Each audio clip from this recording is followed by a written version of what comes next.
Well, let's start off.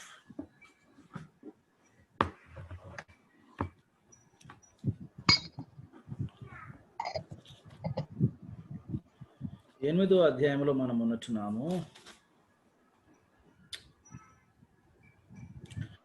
Golden chain మాట్లాడుతున్నామండి. We were talking about the golden chain of Romans chapter 20. Chapter 8, verse number 28 and 29 and 30. What is that golden chain? Golden chain? Can anyone repeat?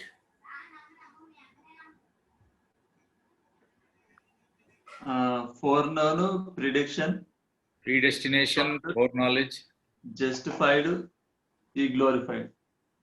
ఏంది నువ్వు అట్లాడుకుంటున్నావు ఏందా? నేను చెప్పింది ఏంది, నువ్వు చెప్పేది ఏంది? ప్రిడిక్షన్ అంటివి, అంటివి, foreknowledge, predestination, foreknowledge of God, predestination అంటే God foreknew a believer, God predestined a believer, God called a believer, God justified a believer, God glorified the believer. Clear?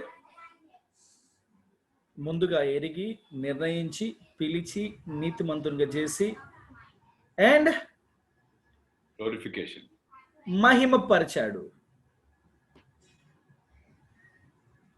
So ఇక్కడ ఒక ప్రమాదాన్ని గురించి మనం మాట్లాడుకున్నాం. Four knowledge లో ఉన్న ప్రమాదం గురించి మాట్లాడినాము, ప్రీడెస్టినేషన్ లో ఉండే ప్రమాదం గురించి మాట్లాడినాం.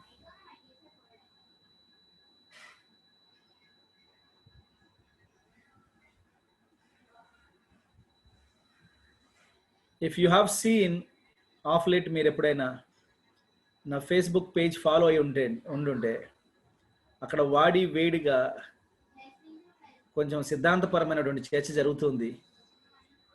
ఇటీ సంగతులు నేను పోస్ట్ చేసినప్పుడు వాళ్ళు ఎన్నో దూషణకరమైన మాటలు మాట్లాడుతూ వ్యక్తిగత దూషణలకు పాల్పడుతూ ఉండే సంగతిని మీరు దృష్టిని దాటిపోలేదని నేను అనుకుంటున్నాను.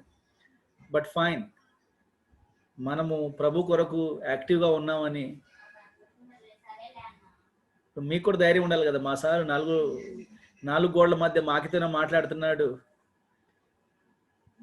బయట మాత్రం సపోర్ట్ చేయట్లేదని మీకు ధైర్యం ఉండదు కదా. It's a kind of an encouragement. మనం మాట్లాడేది సత్యం.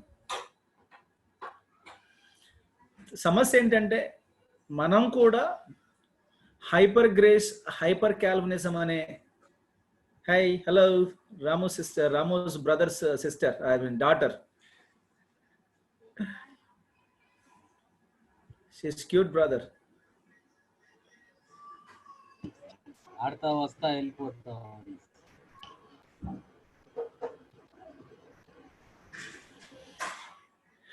There is a problem. Hyper grace, hyper Calvinism, they're వేరే. హైపర్ గ్రేస్ వేరే. మళ్ళా హైపర్ క్యాల్వినిజం ప్రాబ్లం ఉంది. ఏంటంటే డబుల్ ప్రీడెస్టినేషన్. ఆయన కొందరిని నరకానికి నిర్ణయించిండు, కొందరిని పరలోకానికి నిర్ణయించిండు. అండ్ మనం సువార్త ప్రకటించేటప్పుడు యేసు ప్రభు చనిపోయిండు, సమాధి చేయబడిండు, తిరిగి లేచిండు, ఆయన రక్తంలో పాపక్షమాపణ ఉంది, పరలోక నిరీక్షణ ఉంది అని మనము ఇన్ఫర్మేషన్ ఇవ్వాలి తప్ప, మీరు నమ్మండి, నమ్మి తీరాలి, మీరు విశ్వసించాలి, మీరు ప్రభువుని అంగీకరించాలి, సత్యానికి గ్రహించాలని మనం పెద్దగా నొక్కి మనం ఇన్వైట్ చేయబడాల. మీరు నమ్మాలని చెప్పాల్సిన అవసరం లేదు. ఎందుకంటే ఆల్రెడీ ప్రీడిస్టైన్డ్. వాళ్ళు ప్రీడిస్టైన్డ్ కాబట్టి ఆ టైం వచ్చినప్పుడు అలా నమ్ముతారు. మన పని ఏంటి? అసలు గట్టిగా మాట్లాడితే సువార్త చెప్పనవసరం కూడా లేదనేది ఇది హైపర్ క్యాల్వినిజం. పోనీ అలాంటి మాటలు మనం మాట్లాడుతున్నామా? లేదు కదా. మీరు కంగారు పడవద్దు. బయటికి వెళ్ళిపోయి క్యాల్వినిజం మీద ఎట్లా మాట్లాడుతున్నారు, మా సారే మాట చెప్పి కంగారు పడవద్దు. సువార్త ప్రకటించాలి, అతడు మారు మనసు పొందాలి, ప్రభుని విశ్వసించాలి, పశ్చాత్తాపడాలి. ఇవన్నీ నొక్కి మనం చెప్తూనే ఉన్నాం కదండి. కానీ వాళ్ళు ఏం చేస్తారంటే, ఈ అజ్ఞానులు, వాళ్ళకి డిఫరెన్స్ తెలియట్లా. ఎందుకంటే వాళ్ళకి చరిత్ర తెలీదు, ఆ డాగ్మాటిక్ థియాలజీ తెలియదు. అంటే సిద్ధాంతాలు ఎలా ఇవాల్వ్ అవుతూ వచ్చాయో, ఎలా మారుతూ వచ్చాయో, ఎలా డెవలప్ అవుతూ వచ్చాయో ఒక్కొక్క శాఖలో నుంచే కొన్ని ఎక్స్ట్రీమ్ ఏ విధంగా వెళ్ళిపోయారో ఇవి వాళ్ళకి తెలియదు. కాల్విన్ నిజం అనే పేరు కనపడ తప్పు తప్పు తప్పు తప్పు అంటాడు. TULIP తులిప్ కనపడని చిచి చిచి చిచి అంటాడు. పోనీ కూర్చుందామా చర్చకి అంటే మాత్రం నా ఫోన్ నెంబర్ కూడా ఇచ్చాను. యాక్చువల్గా సాధారణంగా ఫేస్బుక్లో లైవ్ చర్చలో ఓపెన్గా ఎవరు ఫోన్ నెంబర్ ఇవ్వరు, మాట్లాడదాం రా అని. But I gave my phone number. నన్ను పంది కుక్క అని తిట్టడం తప్ప, నన్ను 0.5 అది ఇది అని తిట్టడం తప్ప చర్చకు వచ్చినోడు ఎవడు లేడు. రైట్, హ్యావింగ్ సెడ్ ఇట్, 0.5 అంటే ఏంట్రా అంటే రెవల్యూషన్ 3వ అధ్యాయం అంట. లవదికే సంఘంతో మీరు వెచ్చగానైనను చల్లగానైనా లేరు, మీరు మధ్య నులివెచ్చగా ఉన్నారంటే అది 0.5 అంట. 0.5 అంట. ఒరే నువ్వు 0.5 అనుకుంటే నేరుగా అనేసి ఇబ్బంది లేదు. 0.5 అంటే ఏమనుకుంటారో సమాజానికి తెలుసు. ఏమండి అంటే మనం దేవుని బిడ్డలం అయినంత మాత్రాన ఆ సమాజంలో పుట్టలేదా, పెరగలేదా, వింటూ పెరగలేదా? అండ్ అలాంటి మాటలు మాట్లాడిన నేపథ్యంలో నుంచి మనం ప్రభుని నమ్ముకోలేదా? ఏమంటారు? నన్ను నీ తుచ్చమైన అభిలాషలు, నీ తుచ్చమైనటువంటి నీ భ్రష్టత్వానికి బైబిల్లో ఎందుకు వాడుకోవటం? ఎట్లాగూ అలాంటి బూతులు మాట్లాడినప్పుడు మళ్ళీ ఇంకా ఆ దరిద్రానికి తోడు బైబిల్ను వాడతాడట వాడు. రెవల్యూషన్ 3 అంట. వెచ్చగానైనా నువ్వు లేవు, చల్లగానైనా లేవు, నువ్వు వెచ్చగా ఉన్నావు, దట్ ఈస్ ద రెఫరెన్స్ అంట. అంటే చూడండి దౌర్భాగ్యం ఏ స్థాయికి దిగజారిందో. వీని హృదయ భ్రష్టత్వానికి, దుష్టత్వానికి లేఖనాన్ని వాడేసుకుంటున్నాడు. హ్యావింగ్ సెడ్ ఇట్, మీరు కన్ఫ్యూజ్ కాకండి, భయపడకండి. మానవుడు తనను తాను రక్షించుకోలేని స్థితిలో ఉన్నాడన్న సంగతిని మనం నిర్మోహమాటంగా ఒప్పుకుంటున్నాం. ఆ పాపముల చేతను, అపరాధముల చేతను చచ్చిన వారమై ఉండి ఆయన లేపితే తప్ప దానికి సమాధానం చెప్పరంటే సమాధానం లేదు.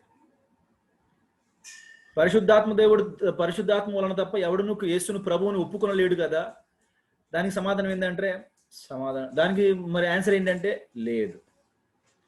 పోనీ రక్షణ మన చాయిసా దేవుని చాయిస్ అంటే దేవుని చాయిసే. మరి దాన్ని ఏమంటారా? సమాధానం లేదు. ఏమనంటే దేవుడి పక్షపాత, దేవుడు పక్షపాత, దేవుడు పక్షపాత అంటే why do you sit in the place of judgement?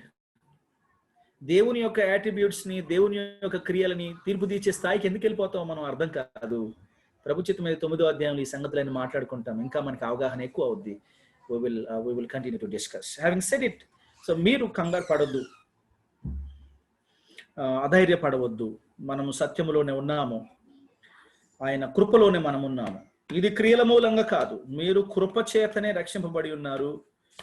ఇది క్రియల మూలంగా కాదు. ఎఫెసీ పత్రిక 2వ అధ్యాయం 5వ వచనంలో చాలా స్పష్టంగా ఉంది. ఎఫిషియన్స్ 2:5లో చాలా స్పష్టంగా ఉంది. మీరు కృప చేతనే లేదా కృప ద్వారానే రక్షింపబడి ఉన్నారు అంటాడు. సో లేఖనాన్ని గట్టిగా పట్టుకుంటే సరిపోతుంది. అందులో మనం వ్యక్తిగతంగా తీసుకోవాల్సింది ఏమీ లేదు. ఎవడన్నా మనల్ని దూషించినా ఇట్స్ ఓకే. ఒక ఆపర్చునిటీ దొరికింది సత్యాన్ని గురించి మాట్లాడడం కొరకు. Take it easy, I don't care. Moving on, 30వ వచనంలో మరియు ఎవరిని ముందుగా నిర్ణయించనో వారిని పిలిచెను, ఎవరిని పిలిచెనో వారిని నీతిమంతులుగా తీర్చెను, ఎవరిని నీతిమంతులుగా తీర్చెనో వారిని మహిమపరచెను. ఇట్లుండగా ఏమందుము? దేవుడు మన పక్షమున నుండగా మనకు విరోధి ఎవడు? ఇట్లుండగా ఏమందుము? దేవుడు మన పక్షమున నుండగా మనకి విరోధి ఎవడు? తన సొంత కుమారుని అనుగ్రహించుటకు వెనుక తీయక మన అందరి కొరకు ఆయనను అప్పగించిన వాడు ఆయనతో పాటు సమస్తమును మనకెందుకు అనుగ్రహింపడు? అబైడ్ బై ద కాంటెక్స్ట్ అండి. సందర్భానికి అంటి పెట్టుకొని ఉండండి. మళ్ళీ ఇక్కడికి పరిగెత్తొద్దు.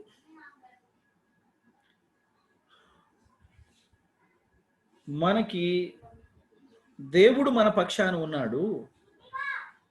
Who is against us? మనకి విరోధి ఎవడు? అలాగే మనల్ని రక్షించుకోవడం కొరకు, మనల్ని విశ్వాసంలోకి నడిపించటం కొరకు ఫోర్ నాలెడ్జ్ మొదలు పెట్టుకొని జస్టిఫికేషన్ వరకు జరిగించడానికి తన స్వంత కుమారుణ్ణి అనుగ్రహించాడు. మన గ్లోరిఫికేషన్ కొరకు తన స్వంత పరిశుద్ధాత్మ దేవుణ్ణి మనకు అప్పగించేశాడు. ఆ జస్టిఫికేషన్ గ్లోరిఫికేషన్ మధ్యలో శాంక్టిఫికేషన్ ఉందని నేను మీకు చెప్పాలా ప్రత్యేకంగా. జస్టిఫికేషన్ గ్లోరిఫికేషన్ మధ్యలో ఏముంటుందండి? ద డాక్ట్రిన్ ఆఫ్ శాంక్టిఫికేషన్ ఉంటుంది. గుర్తొస్తుందా? ఫస్ట్ సెమిస్టర్లో, ఫస్ట్ ఇయర్లో సుటీరియాలజీ రక్షణ అధ్యయన శాస్త్రంలో జస్టిఫికేషన్ నీతిమంతులుగా తీర్చటం, శాంక్టిఫికేషన్ పరిశుద్ధపరచటం, గ్లోరిఫికేషన్ మహిమపరచటం. జస్టిఫైడ్ అయిన వాడే శాంక్టిఫై అవుతాడు, ఆ శాంక్టిఫై అయిన వాడే గ్లోరిఫై అవుతాడు. Once he is glorified, once he is justified, he is glorified. అంతే. ఇక మధ్య జరిగేది ఎట్లా జరుగుతుంది. That is the ministry of the holy spirit. ఇప్పుడు సో ఆ పాయింట్ బేస్ చేసుకొని మనం చర్చను ముందుకు తీసుకెళ్తే కాంటెక్స్ట్కు లోబడే ఉండాలి. ఇక్కడ వెంటనే ప్రాస్పరిటీ ప్రీచర్స్ ఏం చేస్తారంటే, అంటే మైకులలో ఊది జనాల్ని కింద పడేసేటటువంటి అపహాసకులు, అదేదో పరిశుద్ధాత్మ అభిషేకం లాగా జుప్ ఉఫ్ అని ఊది పడేసేటటువంటి అపహాసకులు ఏమంటారంటే, తన సొంత కుమారుని అనుగ్రహించుటకు వెనుక తీయక మన అందరి కొరకు ఆయనను అప్పగించిన వాడు, ఆయనతో పాటు సమస్తమును మనకెందుకు అనుగ్రహింపడు అంటే, సమస్తము మనకెందుకు అనుగ్రహింపడైన దాంట్లో వీళ్ళు ఏం పెట్టుకుంటారంటే యువర్ విష్ ప్రంథిసిస్ పెడతారు. ఆ ప్రంథిసిస్ లో ఏం పెడతారంటే, నువ్వు ఏమి కోరుకున్నా, తన కుమారుణ్ణి అప్పగించినటువంటి వాడు ఇక వస్తువులే పాటిపోయా దాని కొరకు, ఆస్తి పాటిది, డబ్బే పాటిది, కార్లే పాటివి, విల్లాసు బంగ్లాస్ ఏ పాటివి, పెద్ద పెద్ద ఉద్యోగాలు ఏ పాటివి. అంచేత ఇక నువ్వు ఏమి కోరుకుంటే అది అప్పగించగలుగుతా, నీకు అనుగ్రహించగలుగుతాడు. ఎందుకు? దానికి ఆధారం ఏంటి? రుజువు ఏంటంటే, తన కుమారునే ఇచ్చిండు కదా నీ కొరకు. ఇక ఆయనకంటే గొప్ప ఏముంది? ఎవడైనా అవన్నీ ఇచ్చేసి నా కుమారుని మాత్రం నేను ఏలేనయ్యా అంటాడు. ఈయన ఏకంగా తన కుమారుని ఇచ్చాడు.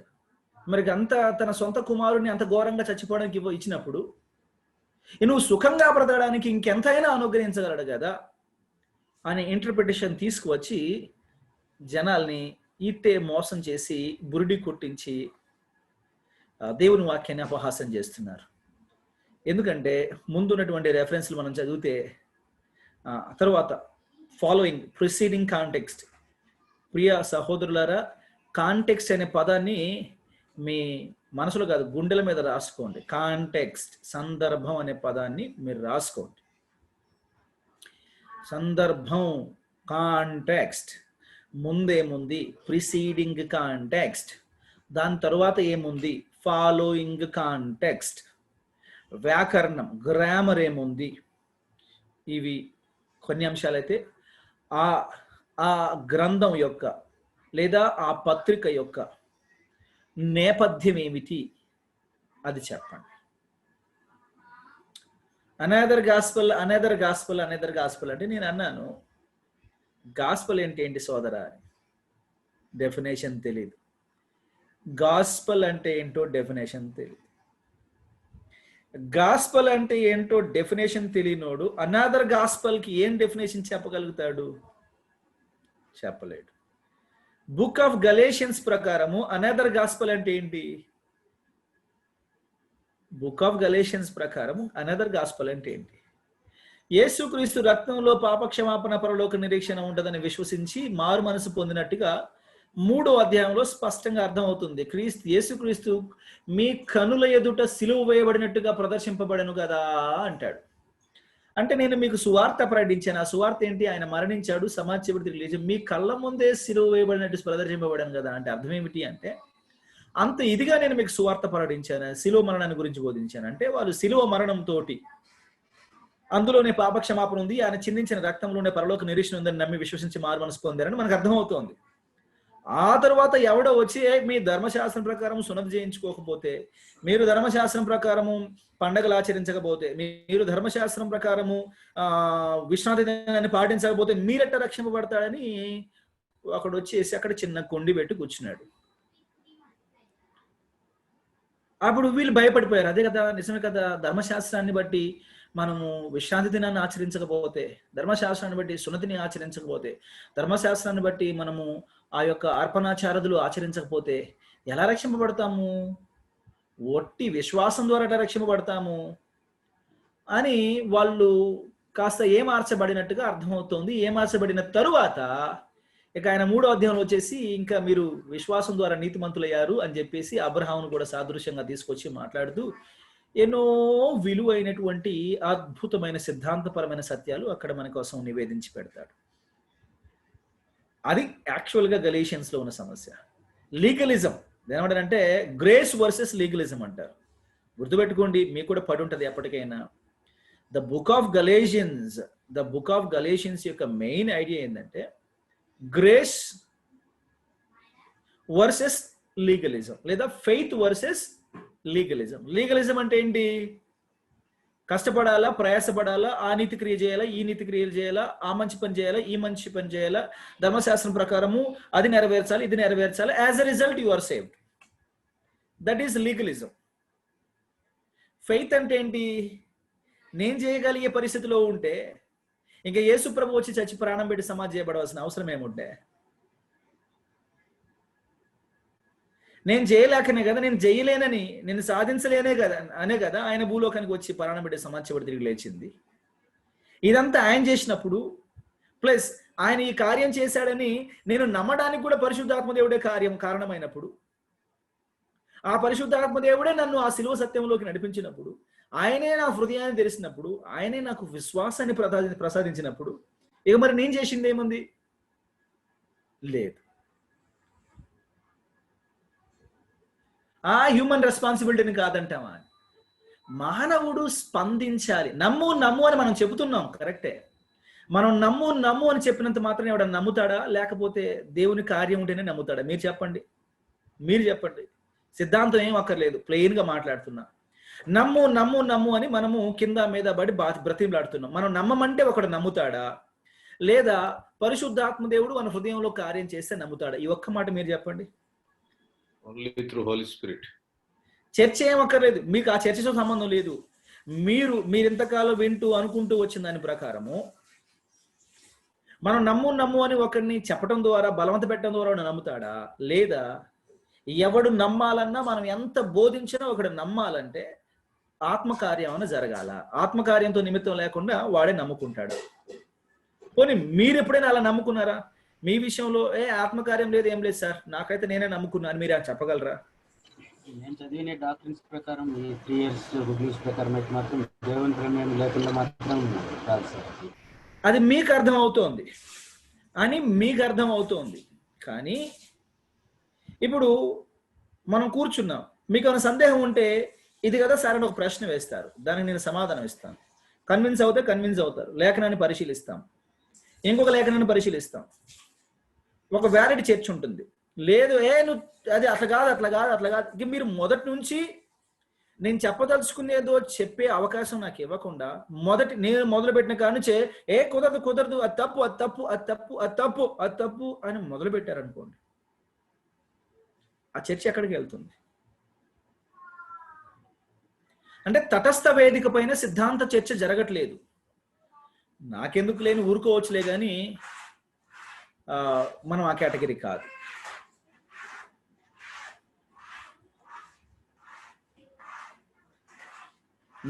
బోధించే నాకు కన్విక్షన్ ఉండాలా, నేర్చుకునే మీకు కన్విక్షన్ ఉండాలా. కన్విక్షన్ లేకుండా బోధించడం వల్ల ఏ ప్రయోజనం లేదు అనేది నా యొక్క మనస్సాక్షి నాకు అనిపిస్తూ ఉంటుంది. కన్విక్షన్ ఉండాలి. పోనీ అదే రైట్ అనుకుందాము, కానీ నేను అనగలనా? నేనే కష్టపడి తెలుసుకున్నాను, నమ్మటం మాత్రం నా పనే, నమ్మకపోవడం నా పనే, నాకు ఇష్టమైంది కాబట్టి నేను నమ్ముకున్నాను అని నేను అనగలుగుతానంటే వామ్మో, నేను ఆ మాట అనలేను. ఆయన కార్యం జరగకపోతే, ఆత్మకార్యం లేకపోతే నేను విశ్వసించే వాడినే కాదు. అంత ధైర్యం చేసి, అంత తెగించి నేను ఈ మాట అనలేకపోతున్నాను. ఇది దేవుని కార్యం అన్నందుకు అంటే మానవుడు రోబోటా? మానవునికి స్వయం చిత్తం లేదా? ఫ్రీ విల్ లేదా? పోనీ ఫ్రీ విల్ ఉందని చెప్పే నీవు నీ అంతటి నీవు రక్షణలోకి వచ్చావని చెప్పగలవా అంటే అటు చెప్పలేను. మరి ఎందుకు ఈ చాట భారతం అంతా? అది చెప్పలేవు, ఇది ఒప్పుకోవు.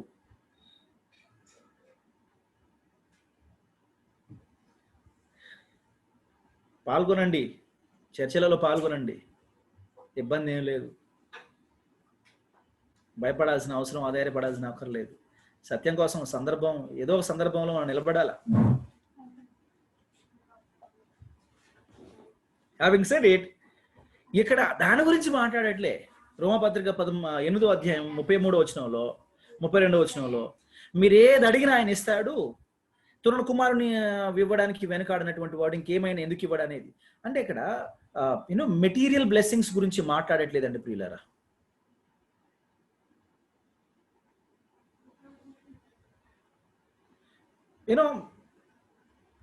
దాని గురించి కాదు కదా ఇక్కడ మాట్లాడేది ప్రభు వారు.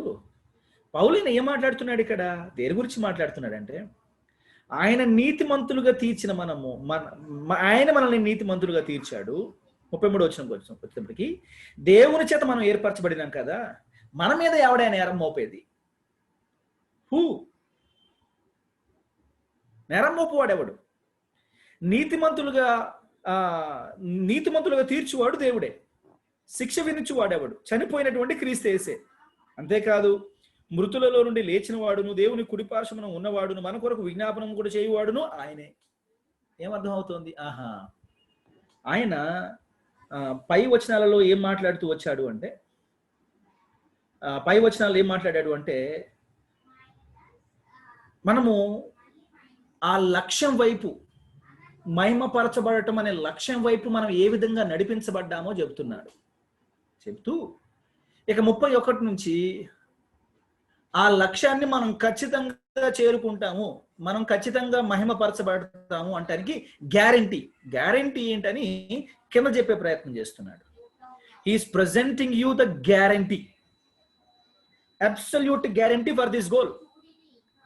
ఖచ్చితంగా మనం మన లక్ష్యాన్ని చేరుకుంటాము, ఖచ్చితంగా మనము మహిమపరచబడతాము అనే విషయాన్ని అక్కడ నొక్కి నొక్కి నొక్కి చెప్పే ప్రయత్నం చేయడం జరుగుతుంది.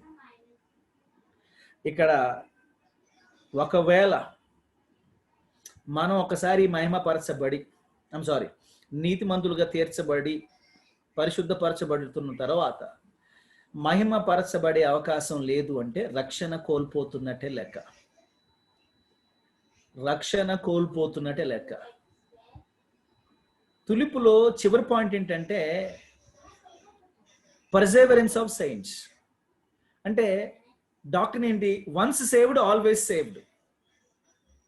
ఒకసారి నీవు నీతిమంతుడిగా తీర్చబడితే ఖచ్చితంగా నువ్వు పరలోకం పోతావు, ఖచ్చితంగా నువ్వు మహిమపరచబడతావు. అది సిద్ధాంతం.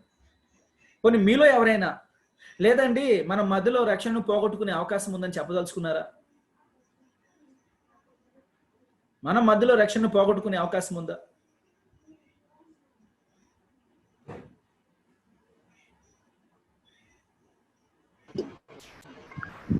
ఒకసారి రక్షింపబడిన తర్వాత అది మళ్ళీ పోవడం అనేది ఏముండదు. రక్షణ పోగొట్టడం అంటే సార్, ఇది కేవలం ఒక మొరాలిటీకి, నైతిక జీవితానికి, నైతికతకు సంబంధించిన విషయమే కాదు. లీగలిజం, మనం జరిగించే నీతి క్రియలకు సంబంధించిన విషయమే కాదు. కానీ ఇక్కడ ఒక లీగాలిటీస్ కూడా ఉన్నాయి సార్, లీగాలిటీస్ కూడా ఉన్నాయి.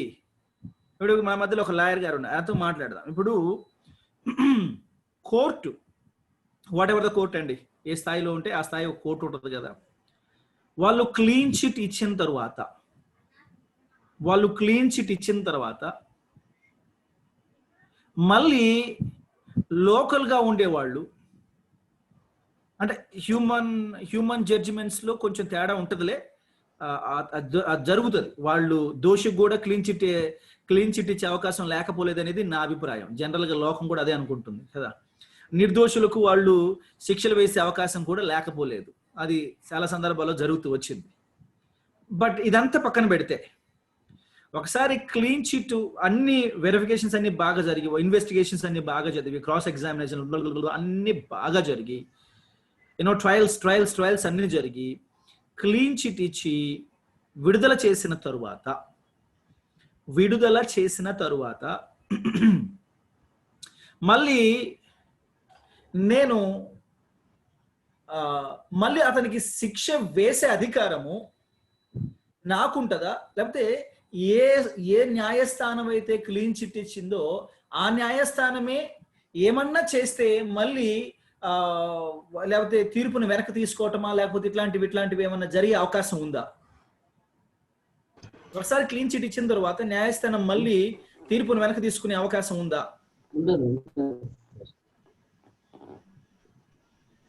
ఉండదు సార్. షూర్ చెప్పండి. అవును సార్.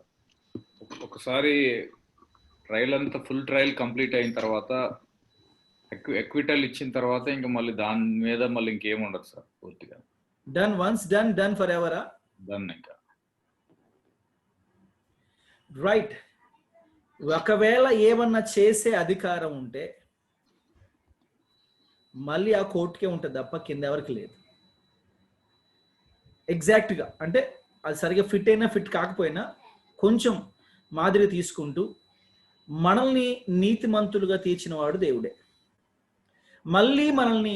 మనం మళ్ళీ మన రక్షణ కోల్పోవాలి, మనం శాపగ్రస్తులం కావాలి అంటే ఒకటి, లీగల్గా మనల్ని నీతిమంతులుగా తీర్చడం కొరకు ఏవైతే లీగల్ ప్రొసీడింగ్స్ అన్ని జరిగాయో, ఏవైతే లీగల్ స్టాండర్డ్స్ అన్ని కూడా ఏవైతే నెరవేర్చబడుతూ వచ్చాయో అవన్నీ అండన్ కావాలి.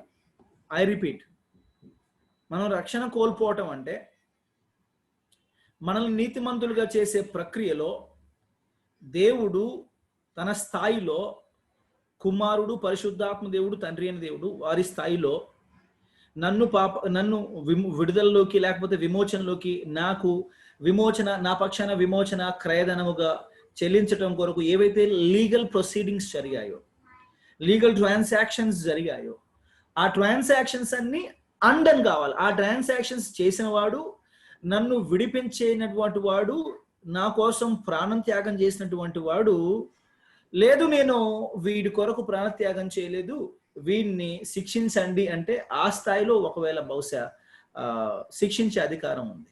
కానీ ఒక విషయం ఇక్కడ మనం గుర్తుపెట్టుకుంటే, కిందికి వస్తే, శిక్ష విధించేవాడు ఎవడు?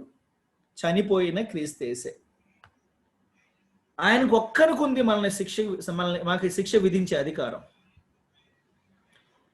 కానీ ఆశ్చర్యం ఏమిటంటే ఆయన కూడా మనకి శిక్ష విధించట్లేదు. ఎందుకు విధించట్లేదు అంటే, మనకి శిక్ష విధించేవాడవుతే పక్కన నెక్స్ట్ ఫ్రేజ్ ఏంటి అంటే, మృతుల్లో నుండి లేచిన వాడును దేవుని కుడిపార్శ్వమునకు ఉన్నవాడును మన కొరకు విజ్ఞాపనము కూడా చేయువాడు ఆయన.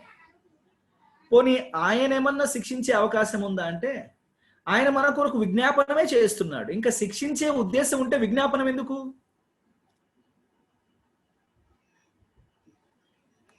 శిక్షించే ఉద్దేశం ఉంటే మళ్ళీ ఇంకా విజ్ఞాపనం ఎందుకు? విజ్ఞాపనం అంటే ఏంటండి? ఇంటర్సెషన్ ఏమని చేస్తుండొచ్చు? విజ్ఞాపనం అనే పదంలోని అర్థం ఏముంది? మన పక్షాన బతిమాలుకుంటున్నాడని అర్థం. శిక్షించొద్దు, వాళ్ళని దండించొద్దు, వాళ్ళని శిక్షలోకి నెట్టవద్దు అని బ్రతిమలాడుతున్నాడని మనం అర్థం చేసుకోవచ్చు. ఇప్పుడు మనల్ని శిక్షించొద్దు అని బ్రతిమలాడుతున్నటువంటి యేసుక్రీస్తు ప్రభుల వారు, అఫ్ కోర్స్ మారు మనసు పొందిన తర్వాత కూడా మనము ఆయా రూపాల్లో దేవుని వాక్యానికి విరుద్ధమైనటువంటి పనులు చేస్తామని, ఆయా సందర్భాల్లో దేవునికి వ్యతిరేకమైనటువంటి నిర్ణయాలు తీసుకుంటామని, ఆయా విధాలుగా ఆయన మనసును నొప్పించే పనులు చేస్తామని మనకి బైబిల్ స్పష్టంగానే చెబుతుంది. పత్రికలు చదివినా, ప్రకటన గ్రంథం చదివినా ప్రభువారు సంఘాలతో మాట్లాడిన మాటలను, నీ క్రియలు నేను ఎరుగుదును, ఇవన్నీ మాట్లాడుతూ ఉంటాడు. నువ్వు దిద్దుకోవాలి, నీలో ఈ లోపం ఉన్నది, ఆ లోపం ఉన్నది, అని ప్రభువు హెచ్చరించడాన్ని బట్టి మనకు అర్థమవుతుంది ఏంది, ఏమంటున్నాడంటే I am always there for you, that I am interceding for you. నేను మీ కొరకు విజ్ఞాపన చేస్తున్నాను. మనం పాపం చేసే అవకాశం ఉంది కాబట్టే పరిశుద్ధాత్మ దేవుడు దుఃఖపరచబడుతున్నాడు. అవకాశం ఉంది కాబట్టే పరిశుద్ధాత్మ దేవుడు ఆర్పివేయబడుతున్నాడు. మనం పాపం చేసే అవకాశం ఉంది కాబట్టే దేవుని యొక్క ఆత్మ క్షోభించబడుతుంది. మీలో క్రీస్తు స్వరూపం ఏర్పడే వరకు మరలా నాలుగు ప్రసవ వేదనలు కలుగుచున్నవని పౌలు గలతీ పత్రికలో 4:19 మాట్లాడుతుంటాడు. So there is a possibility of committing sin, if not a continuous sinful life. అంటే పాప జీవితాన్ని కొనసాగించటం వేరు, పొరపాటున శోధింపబడి పాపంలో పడిపోయి మళ్ళీ దిద్దుకొని పైకి లేవటం వేరు. Living indulging in a sinful life is different.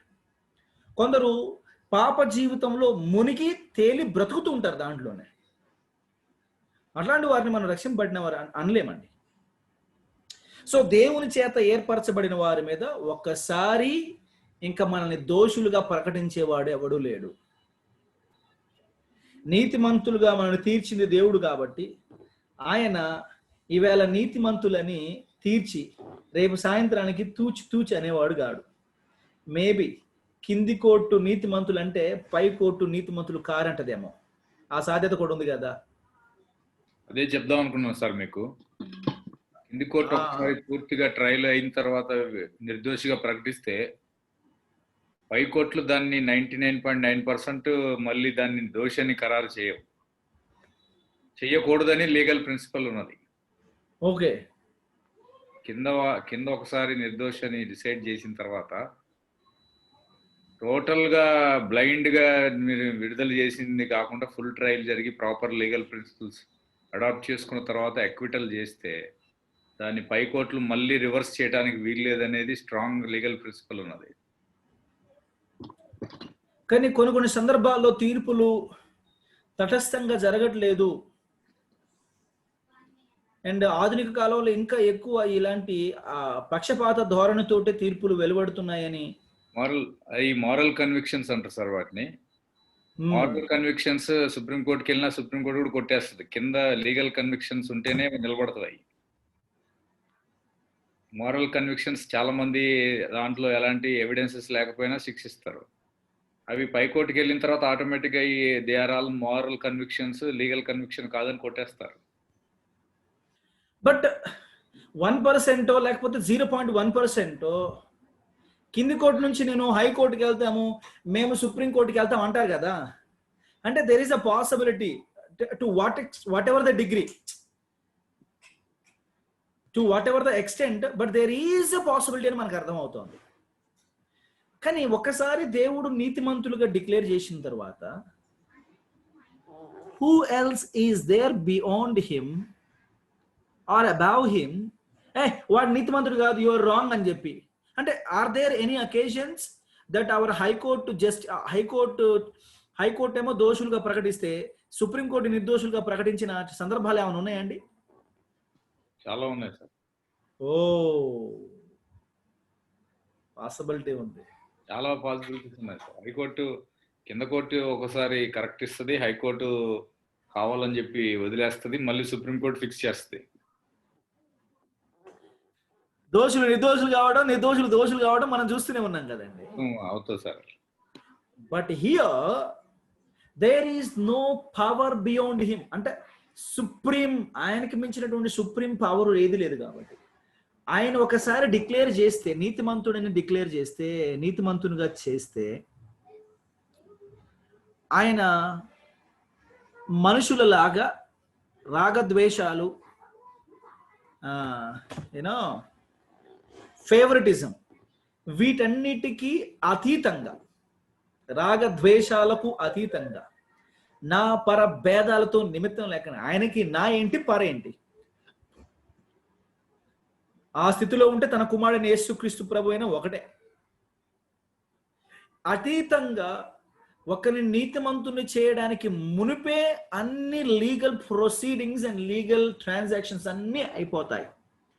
ఆయన మనిషి కాదు పశ్చాత్తాపడడానికి.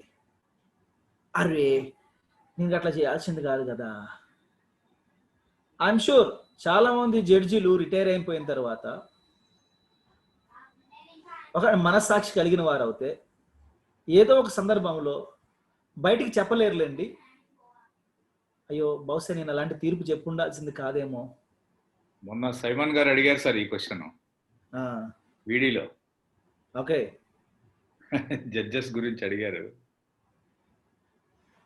అంటే ఖచ్చితంగా అలాంటి రెట్రోస్పెక్షన్ ఉంటది కదండి, పక్కాగా ఉంటుంది. మనస్సాక్షిలో ఉంటుంది. బయటికి మీకు మాకు ఎందుకు చెప్తారులేండి, బయటికి మనకు చెప్పర్లే, కానీ పశ్చాత్తాపడే అవకాశం ఉంది మనస్సాక్షి గల వాళ్ళు అవుతే.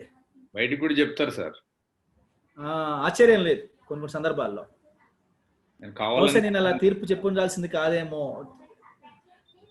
అలా నేను వ్యవహరించుండాల్సింది కాదు, అలాంటి వెరిడిక్షన్ ఇచ్చి ఉండాల్సింది కాదు అని ఖచ్చితంగా పశ్చాత్తాపడతారండి. Well that is possible with human beings, but it is impossible with God. ముందు వెనకాల చూసేసుకోండి, నీతిమంతుడు ప్రకటించేసి ఇప్పుడు ఆకులు గాలినాక చేతులు గాలినాక ఆకులు పట్టుకుంటే ఏం లాభం, అయిపోయింది, ఆడు తప్పించుకున్నాడు. ఇట్లుండదు దేవుని దగ్గర. ఆడు జారిపోయాడు లోపలికి, బాగా ఇంకేంది ఆ వెనక్కి తీసుకురాలేము. Sir that is impossible, it is simply impossible. ఏ దోషి తప్పించుకొని లోపలికి వెళ్ళే అవకాశం లేదు. మానవుల దగ్గర జరిగినట్టు దేవుని దగ్గర జరగవండి. సో హావింగ్ సెడ్ ఇట్, ఆయన నీతిమంతునిగా తీర్చాడు అంటే that's it, that is final. ఇంక వాడి మీద ఎన్ని నేరాలు మోపినా అవి నిలబడవు. ఇంకేమంటాడంటే, ఎందుకంటే శిక్ష విధించగలిగినటువంటి శక్తి కేవలము మన కొరకు చనిపోయి సమాజం తిరిగి లేచినటువంటి క్రీస్తు యేసుకే ఉంది. ఆయన శిక్షించేవాడవుతే మన కొరకు విజ్ఞాపన చేయవలసిన అవసరమే లేదు. ఆయన విజ్ఞాపన చేస్తున్నాడు అంటే ఆయనకి మనల్ని శిక్షించే ఉద్దేశం మనకి లేదు. శిక్షించంటే ఇక్కడ శిక్ష అంటే విశ్వాసులకు శిక్ష లేదంట, విశ్వాసులకు శిక్ష లేదంట అని చెప్పి మళ్ళీ కొత్త సిద్ధాంతాన్ని పాడబాకండి. ఇక్కడ శిక్ష అనే మాట నిత్య నరకాన్ని గురించి మాట్లాడుతుంది. అంటే మన రక్షణని క్యాన్సిలేషన్ చేయటము, మనల్ని నిత్య నరకంలోకి పడేయటము, ఇది శిక్ష ఇక్కడ. అంతేగాని విశ్వాసులమైన మనము వాక్య విరుద్ధమైన జీవితాలు జీవించిన, దేవునికి ఆయాసకరమైనటువంటి మార్గాల్లో వెళ్ళిన, ఎలాంటి పాప జీవితం జీవించిన శిక్షించడు అని నేను చెప్పట్లా. ఇక్కడ సెక్యూరిటీ ఆఫ్ ద సాల్వేషన్ గురించి మాట్లాడుతున్నాడు, అష్యూరెన్స్ ఆఫ్ ద సాల్వేషన్ గురించి మాట్లాడుతున్నాడు. ఇక మనకి శిక్షావిధి లేదు. ఏ శిక్షావిధి అయితే 8వ అధ్యాయం 1వ వచనంలో తొలగిపోయింది అంటున్నామో ఆ శిక్షావిధిలోకి మనం ఇంకా మళ్ళీ వచ్చే అవకాశము లేదు. ఆ శిక్షావిధిలో నుంచి మనం విడిపించబడ్డాం కాబట్టి మళ్ళీ అదే శిక్ష, ఏ శిక్షావిధి అయితే తొలగిపోయిందో, ఏ శిక్షావిధి అయితే క్రీస్తు యేసు ప్రభువు వారు ఆల్రెడీ అనుభవించాడు, మళ్ళీ ఆ శిక్షావిధిలోకి మనం వస్తామా? దానికి కూడా ఒకటి లీగల్ ప్రిన్సిపల్ ఉంది సార్, డబుల్ జియోపార్డీ. ఒకసారి ఒక్క తప్పుకి ఒకేసారి శిక్ష అనుభవిస్తారు, 2 సార్లు చేయడం లేదు. Amazing, amazing. డబుల్ జియోపార్డీ అంటే మరి ఆ ప్రకారం చూసుకున్నా నా తప్పుకి యేసు ప్రభు శిక్ష అనుభవించే, నేను శిక్ష అనుభవించే. ప్రభు నువ్వు అనుభవించినా చాలేదా? నువ్వు అనుభవించినా సరిపోలేదా? అయిపోయింది. నా శాపం తొలగిపోయింది. నా శాపం కొరకు ఆయన శిక్షను అనుభవించాడు. కానీ నా అనుదిన జీవితంలో చేసేటటువంటి చెడ్డ పనులు ఏవైతే ఉన్నాయో వాటికి మాత్రం నేను దెబ్బలు తినాల్సిందే. వాటికి విశ్వాసులకు దెబ్బలు పడుతూనే ఉంటాయి.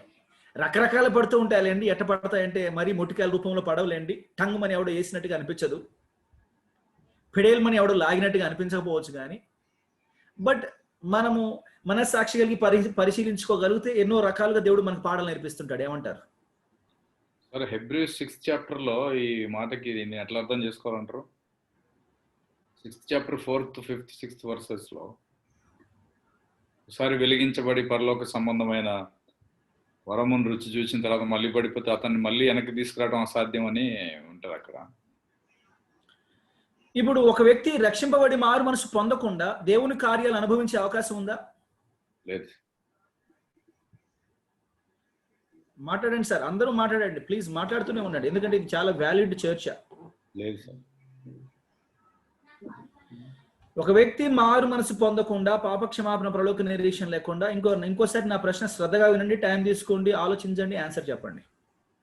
మారు మనసు, పాపక్షమాపణ, పరలోక నిరీక్షణ లేకుండా దేవుని క్రియలు, దేవుని కార్యాలు, అద్భుతాలను అనుభవించే అవకాశం ఉందా? లేదు సార్. లేదు సార్.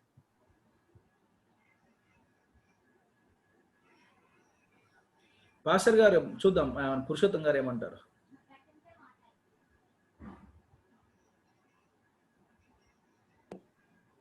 చెప్పండి సార్, ఏమంటారు? అయ్య కథ విన్నాను కానీ అంటే మీరు మొత్తం చెప్పారు కదా, అంటే మనకు రక్షణ అంటే తీర్పు గురించి చెప్తున్నారు కదా. జనరల్ అండ్ స్పెసిఫిక్ అని స్టార్టింగ్ లో చెప్పారు సార్. ఒకసారి మీరు జనరల్ గా అందరికీ దేవుడు వర్షము లేకపోతే ఎండ అందరికి ఒకే విధంగా ఉంటది, అది జనరల్. యా బ్రదర్, నేను దాని గురించి మాట్లాడి, డోంట్ వరీ సార్. ఆత్మగా ఇప్పుడు అద్భుతాలు అంటున్నాను. ఇప్పుడు అందరి మీద ఎండ కాయటం, అందరి మీద వాన కూరటము, అందరూ భూమి మీద ఉండటం, అందరికీ నీళ్లు దొరకటం, అందరికీ ప్రాణవాయువు అందటం, ఇది అద్భుతాలు కావు.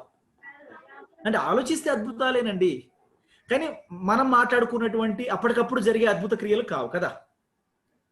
రైట్. ఇప్పుడు రక్షణార్థమైన మారు మనసు లేకుండా, పాపక్షమాపణ, పరలోక నిరీక్షణ లేకుండా ఒక వ్యక్తి దేవుని యొక్క అద్భుత కార్యాలను అనుభవించే అవకాశం ఉందా? లేదండి. లేదు. లేదు.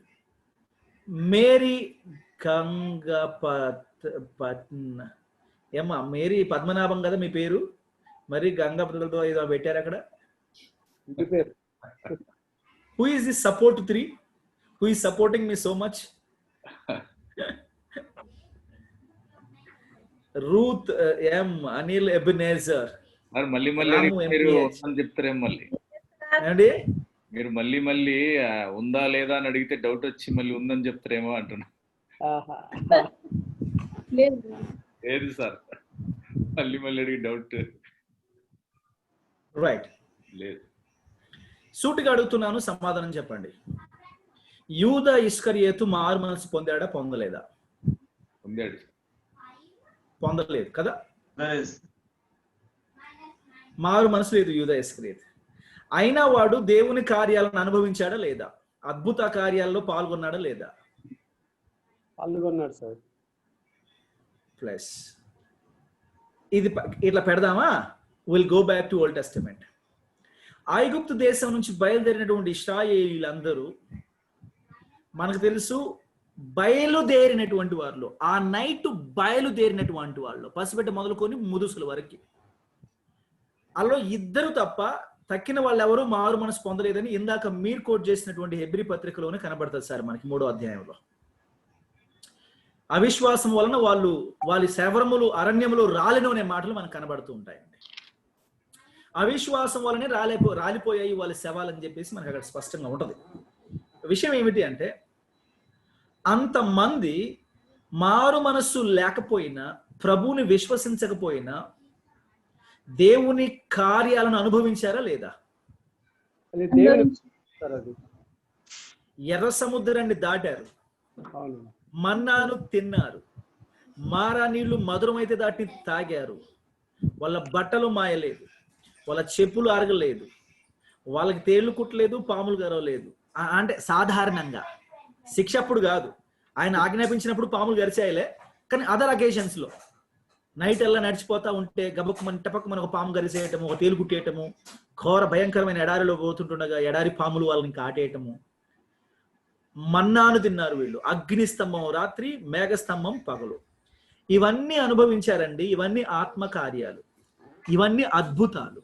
ఇన్ని అద్భుతాలు వాళ్ళు అనుభవించిన, ఇన్ని అద్భుతాలు వారు ఆస్వాదించిన సంవత్సరాలకి సంవత్సరాలు వాటిలలో వీళ్ళు అనుభవిస్తూ ఉన్నప్పటికీ సైతం వీళ్ళు మారు మనసు పొందలేదట. ఆశ్చర్యం కాదు?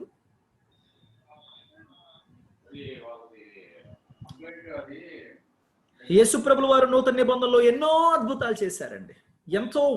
ఎంతో మందికి ఆయన స్వస్థతలు ఇచ్చాడు. ఎంతో మంది ఆయన పరిచర్యలో ప్రత్యక్షంగా పరోక్షంగా ఆత్మకార్యాలను రుచి చూచారు.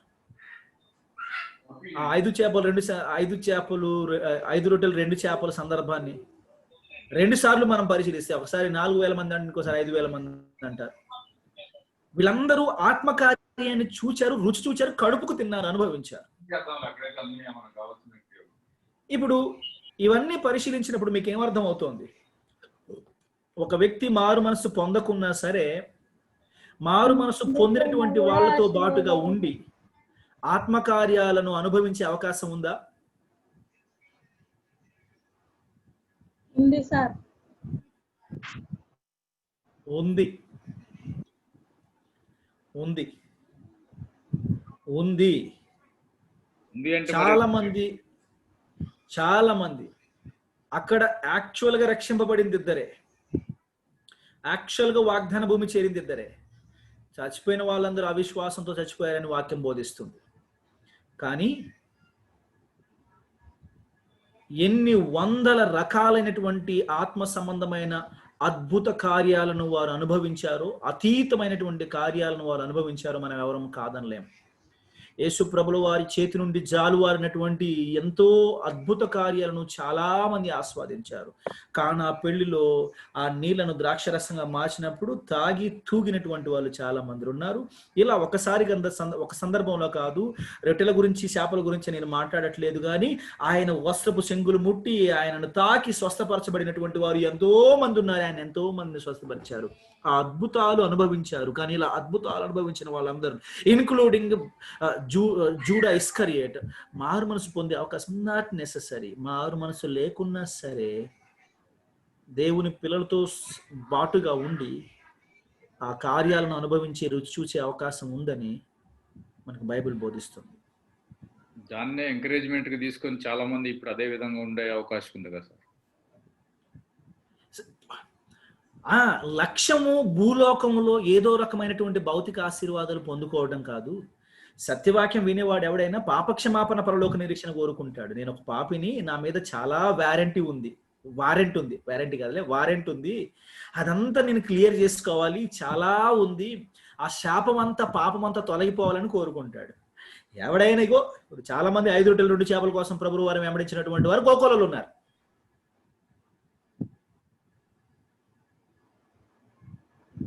ఆయనను ముట్టుకుంటే స్వస్థపరచాడు, ఆయన నీడబడితే స్వస్థపరచబడతామని చెప్పేసి నమ్మి ఆయన వెళ్లే దారులలో కాచు కూర్చున్నటువంటి వాళ్ళు కోకోలలో ఉన్నారు. వాళ్ళని అనుభవించారు. మెజారిటీ క్లాత్ పట్టుకొని స్వస్థత పడి వెళ్ళిపోదాం అనుకునే వాళ్ళు ఎక్కువ ఉంటారు కదా సార్. మరి అబ్సల్యూట్లీ అండి, దట్స్ వాట్ ఐమ్ సేయింగ్. అలా పొందిన వారు కూడా ఉన్నారు. కానీ ప్రభు కార్యాలలో పాలు పొందారు కాబట్టి, ఆ అద్భుతాలను అనుభవించారు కాబట్టి, అద్భుతాలు అనుభవించడమే రక్షణకు ఆధారం అవుతే పాత నిబంధన గ్రంథంలో ఈ లక్షల లక్షల లక్షల జనాంగాన్ని ఏమందాం?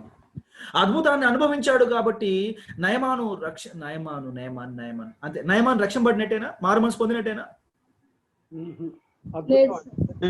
ప్రవక్త చేతిలో స్వస్థపరచబడినాడండి నయమాను కదా. భౌతికంగా సార్ ఇవన్నీ ఏమండి?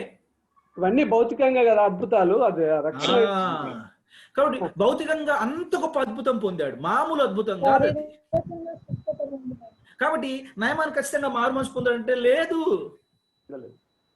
ఆత్మకార్యాన్ని రుచి చూశాడు కాబట్టి, అద్భుతాన్ని అనుభవించాడు కాబట్టి మారు మనసు పొందుండొచ్చా అంటే నాట్ నెసెసరీ. దానియేలు ప్రవక్త జీవితంలో చూసినప్పుడు ఆ రాజైనటువంటి దర్యావేషు దానియేలుని ఎంతగా ప్రేమించాడంటే, ఆ రాత్రి అంతా ఆటలు లేవు, పాటలు లేవు, తిండి లేదు, ఉపాసంతో తెల్లవారు నిద్రపోకుండా తెల్లారగట్ల లేచి వచ్చేసి దానియేలు నెక్స్ట్ డే డిగ్రీ చేస్తాడు. ఏముంది అంటే ప్రపంచం అంతటా నీ దానియేలు అనబడినటువంటి ఆయన దేవుణ్ణి మాత్రమే ఆరాధించాలని చెప్పేసి. ఈ యొక్క డిగ్రీని బట్టి ఆ దర్యావేషు మారు మనసు పొందిన వాడిగా మనం అనుకోవచ్చా? సార్, మనము జాగ్రత్తగా ఆలోచిస్తే మనకి ఏమర్థం అవుతుందంటే, అద్భుతాలు అనుభవించటమే రక్షణకు ప్రమాణికాలు కాకూడదండి. ఎందుకంటే వీళ్ళందరూ అనుభవించిన వారేనండి, వీళ్ళందరూ అనుభవించినటువంటి వాళ్ళే. అయినా విశ్వాసం లేక వారి శవాలు పీనుగలు రాలిపోయినాయంట అరణ్యంలో. ప్రభు వారి చేతులు ఎన్నో అనుభవించినటువంటి దిక్కుమొక్కు లేకుండా పోయారు. ఆ శిష్యులలో ఒకడే దిక్కుమొక్కు లేకుండా పోయాడే. ఎక్కువ అద్భుతాలు చెవి చూస్తే మనం ఇంకా ఎక్కువ విశ్వాసంలో లేనట్టు, లేకపోతే మారు మనసు లేనట్లని అనుకోవచ్చా సార్? అర్థం కావట్లే. ఎక్కువ అద్భుతాలు మనం చూస్తున్నాం ఇప్పుడు అంటే ఇహలోకంలో. శ్రమలకు బదులు ఎక్కువ అద్భుతాలు చూస్తున్నాం అంటే వాళ్ళకి మారు మనసు అవసరం లేదు, వాళ్ళు కూడా ఎక్కువ ఓన్లీ అద్భుతాలు పొంది మారు మనసు అవసరం లేకుండా వాళ్ళు ఆ విధంగా ఉన్నట్లుగా అనుకోవచ్చు కదా. ఖచ్చితంగా అండి. ఎప్పటికీ అపవాది యొక్క ఉద్దేశం ఏంటంటే, పైన డాక్యుమెంట్స్ ఎన్నున్నా చాలు. ఒకటి ఈ మధ్య మనకు తెలిసిన వాళ్ళు పొదుపు మీకు కూడా పరిచయం ఉన్నవాళ్ళు పాపం వాళ్ళు చాలా డాక్యుమెంట్ రాసుకున్నారు కానీ ఎక్కడ సైన్స్ సిగ్నేచర్స్ తీసుకోలేదు. ఏది లిస్ట్ ఆఫ్ డాక్యుమెంటా, లిస్ట్ ఆఫ్ ఈవెంట్సా, లిస్ట్ ఆఫ్ ఈవెంట్స్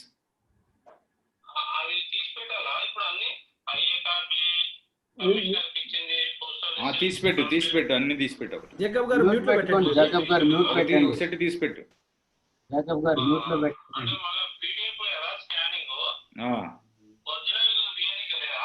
జేకబ్ గారు మ్యూట్ లో పెట్టండి. మామూలు తీసిపెట్టు ఒక కాపీ మనకి. దాంట్లో మునిగి తేలుతున్నాడు ఆగండి. జేకబ్ బ్రదర్ మర్చిపోయాడు. మ్యూట్ లో పెట్టండి. జేకబ్ ఇష్టం ఇష్టం. మ్యూట్ లో పెట్టండి సార్. మేల్కొన్నారు ఆయన. Okay, so having said it, నాకు తెలిసినటువంటి వాళ్ళు ఏం చేశారంటే ఒక లీజ్ డాక్యుమెంట్ రాసుకున్నారు. ఎవరైతే ప్రాపర్టీని లీజ్కి ఇచ్చారో ఆ లీజ్ డాక్యుమెంట్ రాసుకున్నారు. కానీ లీజ్ డాక్యుమెంట్ రాసిన వాడు లాస్ట్ ఇయర్ లీజ్ డాక్యుమెంట్ రాశాడు కానీ దాని మీద సిగ్నేచర్ చేయాల. వీళ్ళు అనుకున్నారు డాక్యుమెంట్ రాసిచ్చాడు కదా అని వీరు సమరపడ్డారు. కానీ దాని మీద సిగ్నేచర్ చేయని విషయాన్ని వీళ్ళంత సీరియస్గా తీసుకోలేదు. తానే రాసిచ్చాడు కాబట్టి సరిపోతుంది అనుకున్నాడు. ఇప్పటికి వచ్చేటప్పటికి వేర్ ఇస్ ద సిగ్నేచర్ అంటే సిగ్నేచర్ లేదు. వాడు సిగ్నేచర్ ఇప్పుడు పెట్టనంటున్నాడు. ప్రాబ్లం మీకు అర్థమవుతుందని నేను అనుకుంటున్నాను. అపవాది ఉద్దేశం కూడా ఏంటంటే నువ్వు క్రైస్తవ్యంలో పడి ఎంతైనా బొర్లు తొర్లు ఇబ్బంది లేదు, తాగు ఊగు, కానీ నీకు రక్షణార్థమైన మారు మనసు పాపక్షమాపణ పరలోక నిరీక్షణ లేనంత కాలం నువ్వు క్రైస్తవ్యంలో ఎంత దొర్లినా పొర్లినా నాకు ఇబ్బంది లేదు.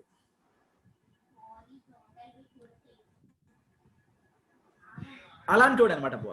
సో అలాంటి దొంగ మెట్టల్ని, అలాంటి మారు మనసు లేనటువంటి వాళ్ళని చాలా మంది సంఘాల్లో వాడు పెట్టుంచాడు.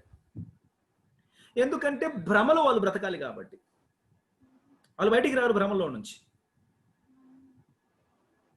ఆఖరిన మారు మనసు లేకుండా నరకానికి నెట్టివేయబడతారు. మూవింగ్ ఆన్ ఫర్దర్, చనిపోయిన వాడు క్రీస్తు యేసే, అంతేకాదు మృతుల్లో నుండి లేచిన వాడును దేవుని కుడి పార్శ్వమునకు ఉన్నవాడును మన కొరకు విజ్ఞాపనము కూడా చేయువాడు ఆయనే. కనుక మనం మళ్ళీ శిక్షించబడే అవకాశమే ఉన్నప్పుడు మళ్ళీ ఆయన విజ్ఞాపన చేయవలసిన అవసరమే లేదు.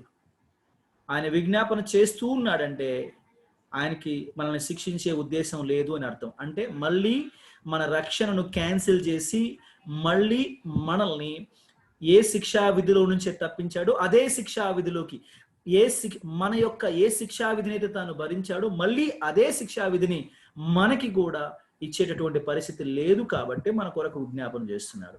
అయితే వ్యక్తిగతంగా మన అనుదిన జీవితాల్లో మనం చేసేటటువంటి పాపాల గురించి మాత్రం పర్యవసనాలు ఉంటాయి.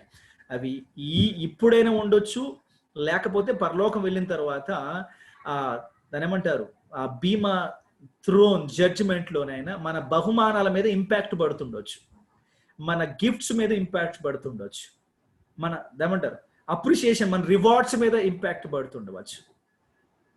సో మన పని కాలిపోతుండవచ్చు. అది వరకు జరుగుతుంది, కానీ మన రక్షణ మాత్రం ఎక్కడికి పోదు. అదే చెప్పే ప్రయత్నం చేస్తున్నాడు. చెబుతూ క్రీస్తు ప్రేమ నుండి మనల్ని ఎడబాపు వాడెవడు. He is listing out. Shall persecution, shall tribulation, no. Shall distress, no. బయట నుంచి శ్రమ లేదు, లోపల నుంచి బాధ లేదు. ఇది ఒక రైమ్ లాగుంటుందండి.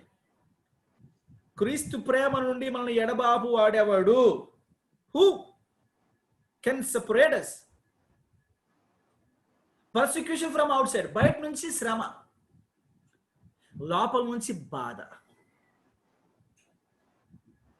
పోనీ మనం బయట నుంచి విశ్వాసాన్ని బట్టి ఎదుర్కొనేటటువంటి శ్రమలు ఏమన్నా మనల్ని క్రీస్తు ప్రేమ నుండి దూరపరుస్తాయంటే దూరపరచవు.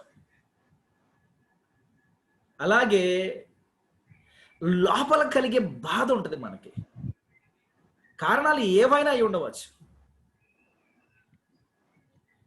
ఇదేమన్నా మనల్ని క్రీస్తు ప్రేమలను తొలగించుద్దా అంటే తొలగించే అవకాశం లేదు.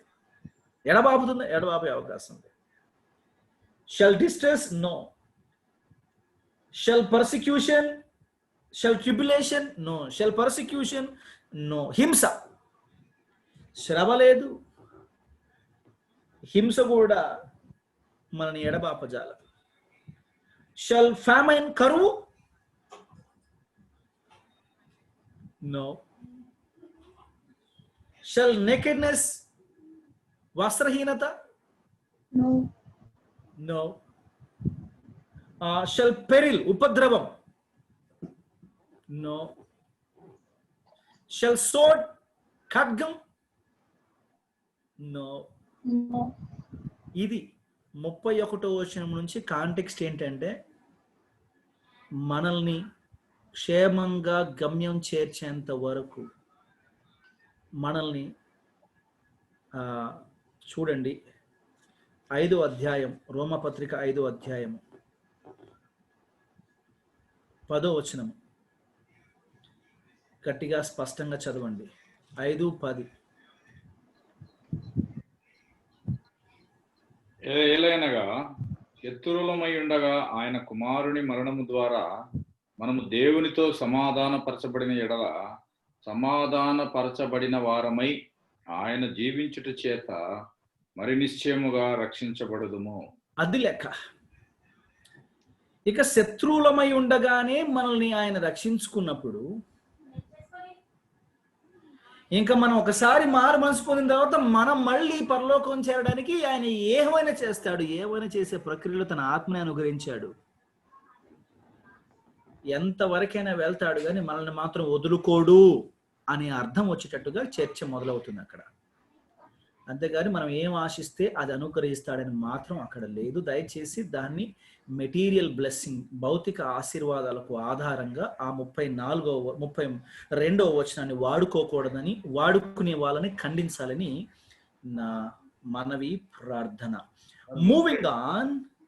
ఇందును ఏమండి, విశ్వాసులు అనబడినటువంటి వారికి శ్రమ, బాధ, హింస, కరువు, వస్త్రహీనత, ఉపద్రవం, ఖడ్గం ఇవన్నీ ఉంటాయని మనకు అక్కడ అర్థం అవుతోందా? ఉండవని అర్థం అవుతోందా? నేను అదే క్వశ్చన్ అడగబోతున్నాను సార్ మిమ్మల్ని. అవన్నీ ఉంటాయి కానీ ఆయన ప్రేమించి ఎడబాపలేవు. ఈడేం చెప్తాడు ఇప్పుడు? మోడర్న్ ప్రీచర్ ఏం చెప్తాడు? ఏం చెప్తాడు? ఏముండవని అబద్ధం చెప్తాడు. ఏముండవు, నీకు అబద్ధం చెప్తాడు. నువ్వు శ్రమ పడుతున్నావు అంటే నీ ఆధ్యాత్మిక జీవితంలో లోపం ఉందంటాడు. నీ ఉద్యోగంలో నువ్వు సవాళ్ళు ఎదుర్కొంటున్నావంటే నువ్వు ఇంకా సరిగా విశ్వసించట్లేదు అంటాడు. కుటుంబంలో నేను ఒత్తిడిని ఎదుర్కొంటున్నాను అంటే, ఆర్థికంగా ఇబ్బంది పడుతున్నానంటే నీ విశ్వాస జీవితం సరిగా లేదు అంటాడు. నా వ్యాపారంలో నేను నష్టాల్లో ఉన్నాను అంటే నీ భక్తి జీవితం బాగాలేదు అంటాడు. నేనేమంటున్నాడు సార్, అండర్ ట్రైనింగ్ లో ఉన్నామంటాడు. 1 at a time చెప్పండి. 1 at a time. మీరు దశమ భాగం ఇవ్వట్లేదు అని అంటారు. పోనీ నా గురించే మాట్లాడుతున్నారా ఏందేనా? ఏమండో నేను అట్లాంటి బోధ చేయను. అదే కరెక్టే, అది కూడా ఒక కారణం. ఈ ప్రాబ్లమ్స్ ఉన్నాయి. వాక్యం బోధిస్తుందండి ఇవన్నీ ఇవన్నీ మనల్ని ఎడబాప నేరవు, ఎడబాప జాలవు అంటే ఉంటవనే ఉండవనే? ఉంటాయి సార్, అన్ని ఉంటాయి. నేనేమంటా అంటే అండర్ ట్రైనింగ్ లో ఉన్నామంటాను. That's it. We are under training అంటాను సార్. ఏ శ్రమ వచ్చినా, హింస వచ్చినా, ఏదొచ్చినా వీఆర్ బీన్ ట్రైన్డ్.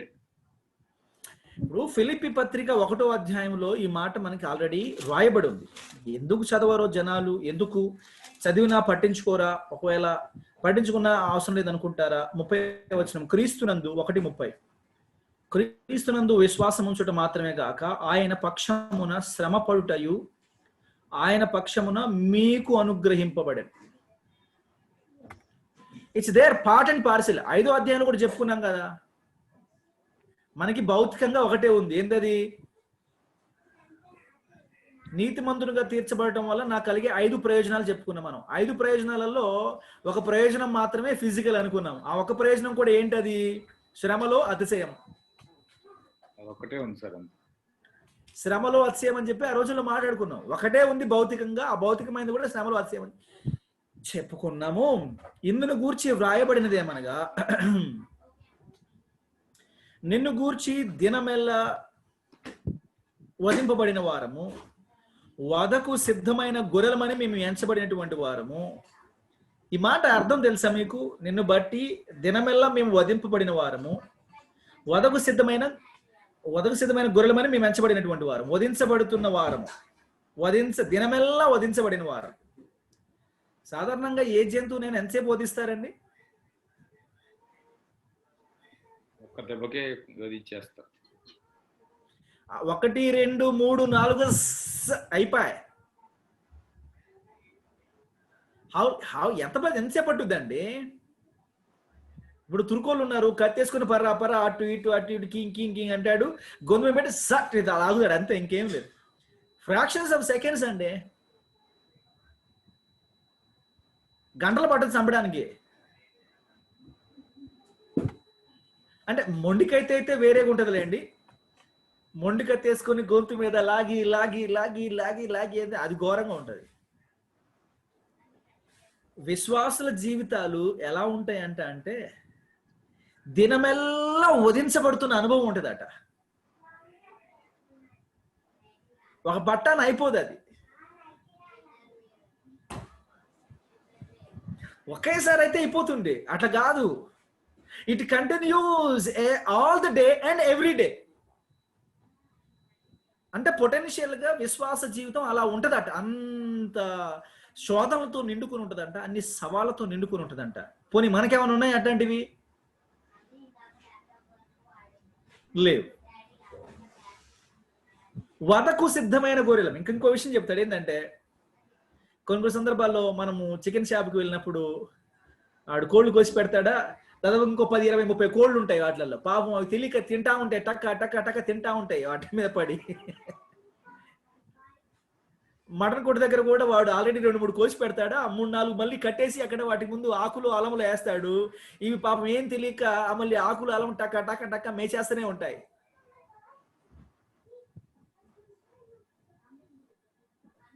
వాటికి అర్థం కావట్లేదు కాబట్టి సరిపోతుంది. అదే అర్థమైందనుకోండి, మనలాంటి వాళ్ళము మన ముందు పెడితే ఏమైనా తింటామో మనం? వద్దులేండి, ఇంకెంత తిన్నా ఏం లాభం. అది అరిగే గ్యాప్ కూడా ఉంటుంది. అది అరిగే టైం అన్నా దొరుకుతుందో లేదో, తినలేము త్రాగలేము. అవనుకోండి, చక్కగా తింటా ఉంటే తాగుతూ ఉంటాయి. ఏ క్షణాన్ని పట్టుకుపోయి కోతాడో తెలీదు. At they eat and they drink. వధకు సిద్ధపోయి ఏ క్షణమైనా మనకి ఏమైనా జరుగుతుండొచ్చు. అంత భూలోకములో మన లైఫ్స్ ఆర్ సో ఫ్రజైలిక్. నీటి బుడగా, ఏమండి? నీటి బుడగ. విశ్వాసులదైన నీటి బుడగే, అవిశ్వాసులదైన నీటి బుడగ. గుర్తుపెట్టుకోండి. గడ్డి పరక. మనుషుల జీవితాలే గడ్డి పరక, విశ్వాసులైనా అవిశ్వాసులైనా. ఏమండి? అవిశ్వాసులైనంత మాత్రాన మనకి ఏమన్నా, విశ్వాసులమైనంత మాత్రాన మనకి ఏమైనా ఇన్సూరెన్స్ ఉందా? అంటే ఎప్పటికీ మనం చావమనే వారంటీ ఏమైనా ఉందా? ఆ వారంటీ ఏమైనా ఉందా? లేదు కదా. లేకపోతే విశ్వాసులు తొందరగా చావరనే రూల్ ఏమైనా ఉందా? పోనీ ఎట్లాంటి రూల్ ఏమైనా ఉందా? తొందరగా చావరు వాళ్ళు అని. అయిపోయి గడ్డి పరకే. ఆయన అనుగ్రహం ఉంటే ఆయుష్ పెరుగుద్ది, ఆయన కనికరం ఉంటే ఆయుష్ పెరుగుతుంది. ఒక రోజు గడిచి ఇంకో రోజు వచ్చింది, ఒక నెల గడిచి ఇంకో నెల వచ్చింది, ఒక ఏడాది గడిచి ఇంకో ఏడాది వచ్చింది. ఆయుష్ ఆయన కనికరము, ఆయుష్ ఆయన అనుగ్రహమే. విశ్వాసి అయినా అవిశ్వాసి అయినా అందరి ఆయుష్ ఆయన అనుగ్రహమే. అట్ ద సేమ్ టైం విశ్వాసులు అనబడినటువంటి వారు అంత తొందరగా చావరు, వాళ్ళ ప్రాణాలు గట్టివి అంటారు కదా, you know what ever you call it. వాళ్ళు గట్టోళ్ళు, వాళ్ళు తొందరగా చావరు. నో సార్, అట్లాంటిది ఏం లేదు. సో భూమి మీద మన జీవితం ఎలా ఉంటది అంటే అంత ఇన్సెక్యూర్ గా ఉంటదట. దయచేసి అపార్థం చేసుకోకండి. మన నిత్యత్వం సెక్యూర్, మన physical life is not so secured. మన ఇటర్నిటీ ఈజ్ వెల్ సెక్యూర్డ్.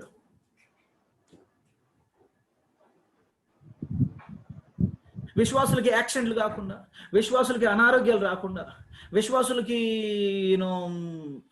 ప్రమాదాలు జరగకుండా, ఇంక ఇతరత్ర ప్రమాదాలు ఇట్లా ఉండదు సార్.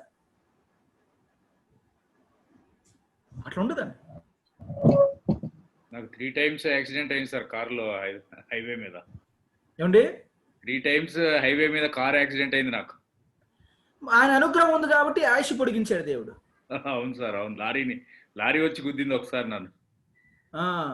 మీరు ఇంకా ఏం పనులు చేసేది బ్రదర్, అందుకే దేవుడు ఆపిండు. అవును అవును. అవి మీరు అన్నట్టు కరెక్టే సార్. అందరికీ యాక్సిడెంట్లు కానీ ఏవి కానీ అందరికీ అవుతాయి. దేవుడు అనుగ్రహం ఉంటే తప్పించబడతారు. అంతేనండి. విశ్వాసులు అవిశ్వాసులను తేడా లేదండి. అనుగ్రహం ఉంటే తప్పించబడతారు, అనుగ్రహం లేకపోతే అంతే. గ్రంథంలో లిఖితము లాయను అనే మాట వాడతాడు. నియమింపబడిన దినములో ఒకటైనను గడవకు అన్ని లిఖితములైన. ఆయన అనుగ్రహం ఉంటే ఆయుష్ ఉంటుంది, అనుగ్రహం లేకపోతే ఆయుష్ పోతుంది. ఇందులో విశ్వాసం తేడా లేదు. మీరు నాలాగే చాలా వైలెంట్ గా డ్రైవింగ్ చేసేటట్టున్నారు. మినిమం 140-160 సార్ హైవే మీద. ఆయన చూడండి, minimum 140-160.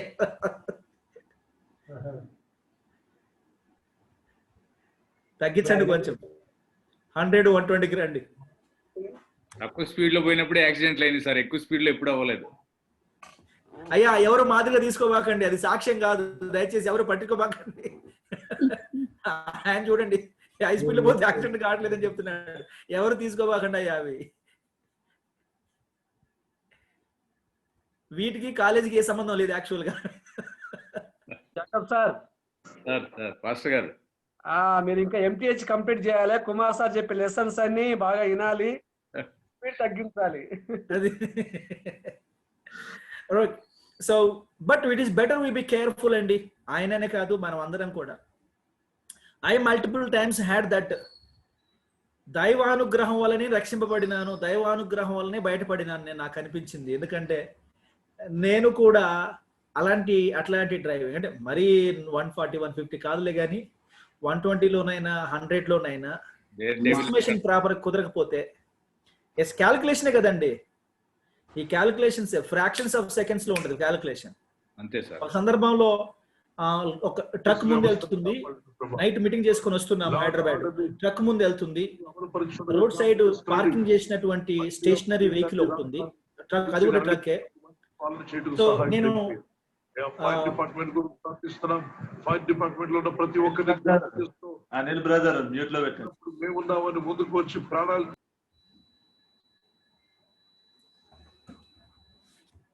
Hallelujah. So having said it, ఆయన ముందు ఒక ట్రక్ వెళ్తా ఉంది. సో నేను ఆ ట్రక్, ఈ స్టేషనరీ రోడ్డు మీద ఉన్న ట్రక్ అలాగే ఉంటుంది అనుకున్నాను. సో ముందు వెళ్తున్న ట్రక్ నా అంచనా కంటే తక్కువ వేగంతో వెళ్తుంది. నేను రోడ్డు మీదకి రాదనుకున్నటువంటి ఈ ట్రక్ సడన్ గా రోడ్డు మీదకి వచ్చేసింది. I was struck in between those 2 vehicles. Literal గా చెప్పాలంటే నేను కళ్ళే మూసుకున్నా. దేవుని మహాకృప, తప్పించబడతా ఉంటాం, అనుగ్రహం ఉంటుంది. బట్ ఈ శ్రమలన్నీ, బాధలన్నీ, హింసలన్నీ, కరువులన్నీ, వస్త్రహీనతలన్నీ, ఉపద్రవములన్నీ, ఖడ్గములన్నీ మన చుట్టూ ఉంటాయి. వధించబడినటువంటి అనుభవాలు ఉంటాయి మనకి. రోజంతా వధించబడుతున్న అనుభవము, వధకు సిద్ధమైనటువంటి అనుభవాలు ఉంటాయి మనకి. అయినను మనలను ప్రేమించిన వాని ద్వారా మనం వీటన్నిటిలో అత్యధిక విజయం పొందుచున్నాము. ఇవన్నీ ఉంటాయి. వీటన్నిటిలో కూడా మన విశ్వాసాన్ని పోగొట్టుకోకుండా, విజయము అంటే బతికి బట్ట కడతామని కాదు, మన విశ్వాసాన్ని మాత్రం పోగొట్టుకోము, మన రక్షణను మాత్రం పోగొట్టు. ఇదేంటంటే క్రీస్తు ప్రేమ నుండి మనల్ని ఎడబాపడం గురించి. ఇక్కడ విజయం అనేది కూడా క్రీస్తు ప్రేమ నుండి మనం బయటపడకుండా క్రీస్తు ప్రేమలో నిలబడటమే విజయం ఇక్కడ. అంతేగాని ప్రతి యాక్సిడెంట్ మనం తప్పించుకుంటామని కాదు ఇక్కడ అర్థం. ఎంత పెద్ద రోగం వచ్చినా ప్రాణం పోదని కాదు ఇక్కడ అర్థం. కానీ క్రీస్తు ప్రేమ నుండి మనల్ని మాత్రం తప్పించలేవు. అది మన విజయం. కాంటెక్స్ట్ అది. 37కి వచ్చేటప్పటికి ఆయనను మనల్ని ప్రేమించినటువంటి కిందకి వచ్చిన తర్వాత 38లో మరణమైనను shall life shall angels shall principalities. Angels అంటే మంచి దేవదూతలు, ప్రధానులు అంటే చెడ్డ దేవదూతలు. Shall powers, shall things present, shall things come, shall height, shall depth, shall any other creature, ఏవైనా సరే, మరణమైనను జీవమైనను దేవదూతలైనను ప్రధానులైనను ఉన్నవి అయినను రాబోవునవైనను అధికారులైనను ఎత్తైనను లోతైనను కమాన్ సృష్టింపబడిన మరి ఏదైనను మన ప్రభు అయిన క్రీస్తు యేసునందలి దేవుని ప్రేమ నుండి మనల్ని ఎడబాప నేరవని రూఢిగా నమ్ముచున్నాను అంటాడు.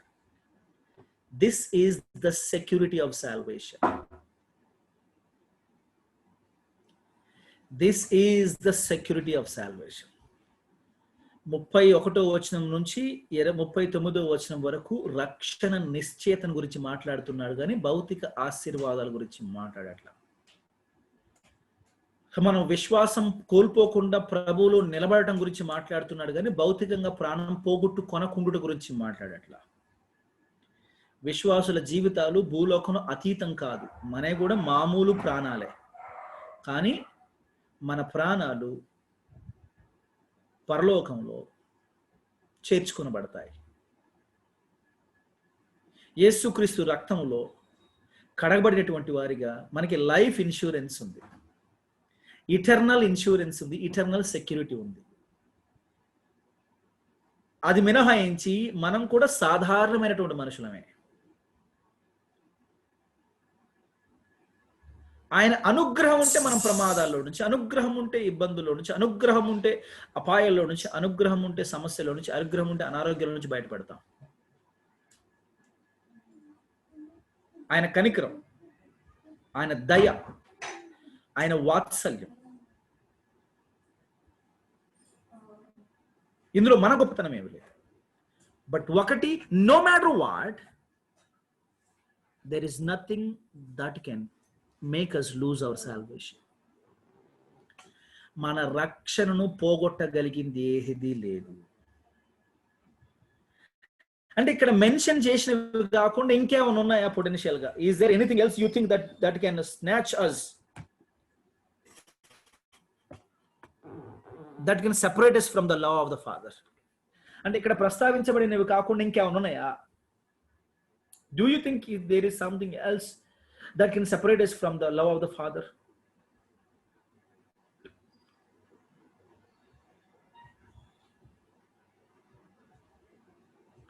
జాన్ క్రిసోస్టమ్ మీకు గుర్తున్నాడా?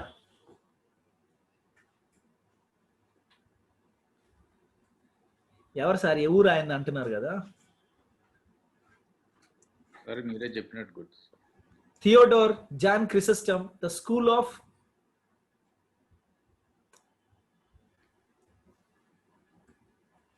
యాంటియోక్.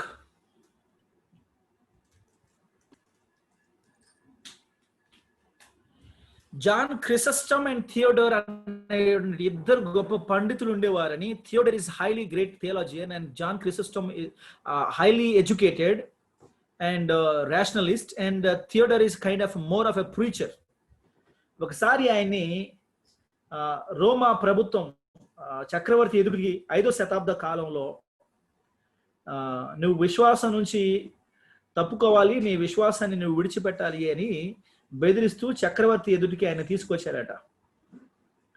అప్పుడు ఆ చక్రవర్తికి ఎదుటికి తీసుకొచ్చినప్పుడు జాన్ క్రిసోస్టమ్ గారు ఏమన్నారంటే, నీవు నన్ను విశ్వాసంలో నుంచి బయటపడేయలేవు, ఎందుకంటే నువ్వు నన్ను ఈ స్థలంలో నుంచి తీసుకెళ్ళి ఇంకో స్థలంలో పడేస్తావు. ఊర్లోంచి తీసుకెళ్ళి ఊరు బయట పడేస్తావు, చెరసాల్లో పడేస్తావు, లేకపోతే నీళ్ళలో పడేస్తావు, నిప్పులో పడేస్తావు.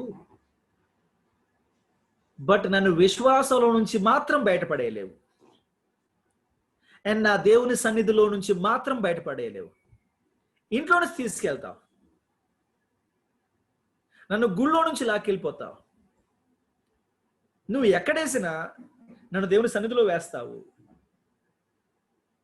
ఆయన మాటలు ఎలా ఉంటాయంటే, thou canst not banish me, for the world is my father's house, but I will say thee, said the emperor. Nay, thou canst not, said the noble champion of the faith, for my life is hid with Christ in God. I will take away thy treasures. Nay, but thou canst not, for my treasure is in heaven, and my heart is there. But I will drive thee away from man, and thou shalt not have no friend left. Nay, thou canst not, for I have friend in heaven, from whom thou canst not separate me. I defy thee, for there is nothing that thou canst do to hurt me. ఎంత అద్భుతమైన మాటలు అంటే, నా ఇంట్లో నుంచి నేను బయటకు లాగేస్తావు, పరలోకంలో నుంచి నా ఇల్లు ఉంది. నా స్నేహితుల నుంచి నువ్వు బయటికి లాగేస్తావు, నాకు పరలోకంలో మంచి స్నేహితుడు ఉన్నాడు.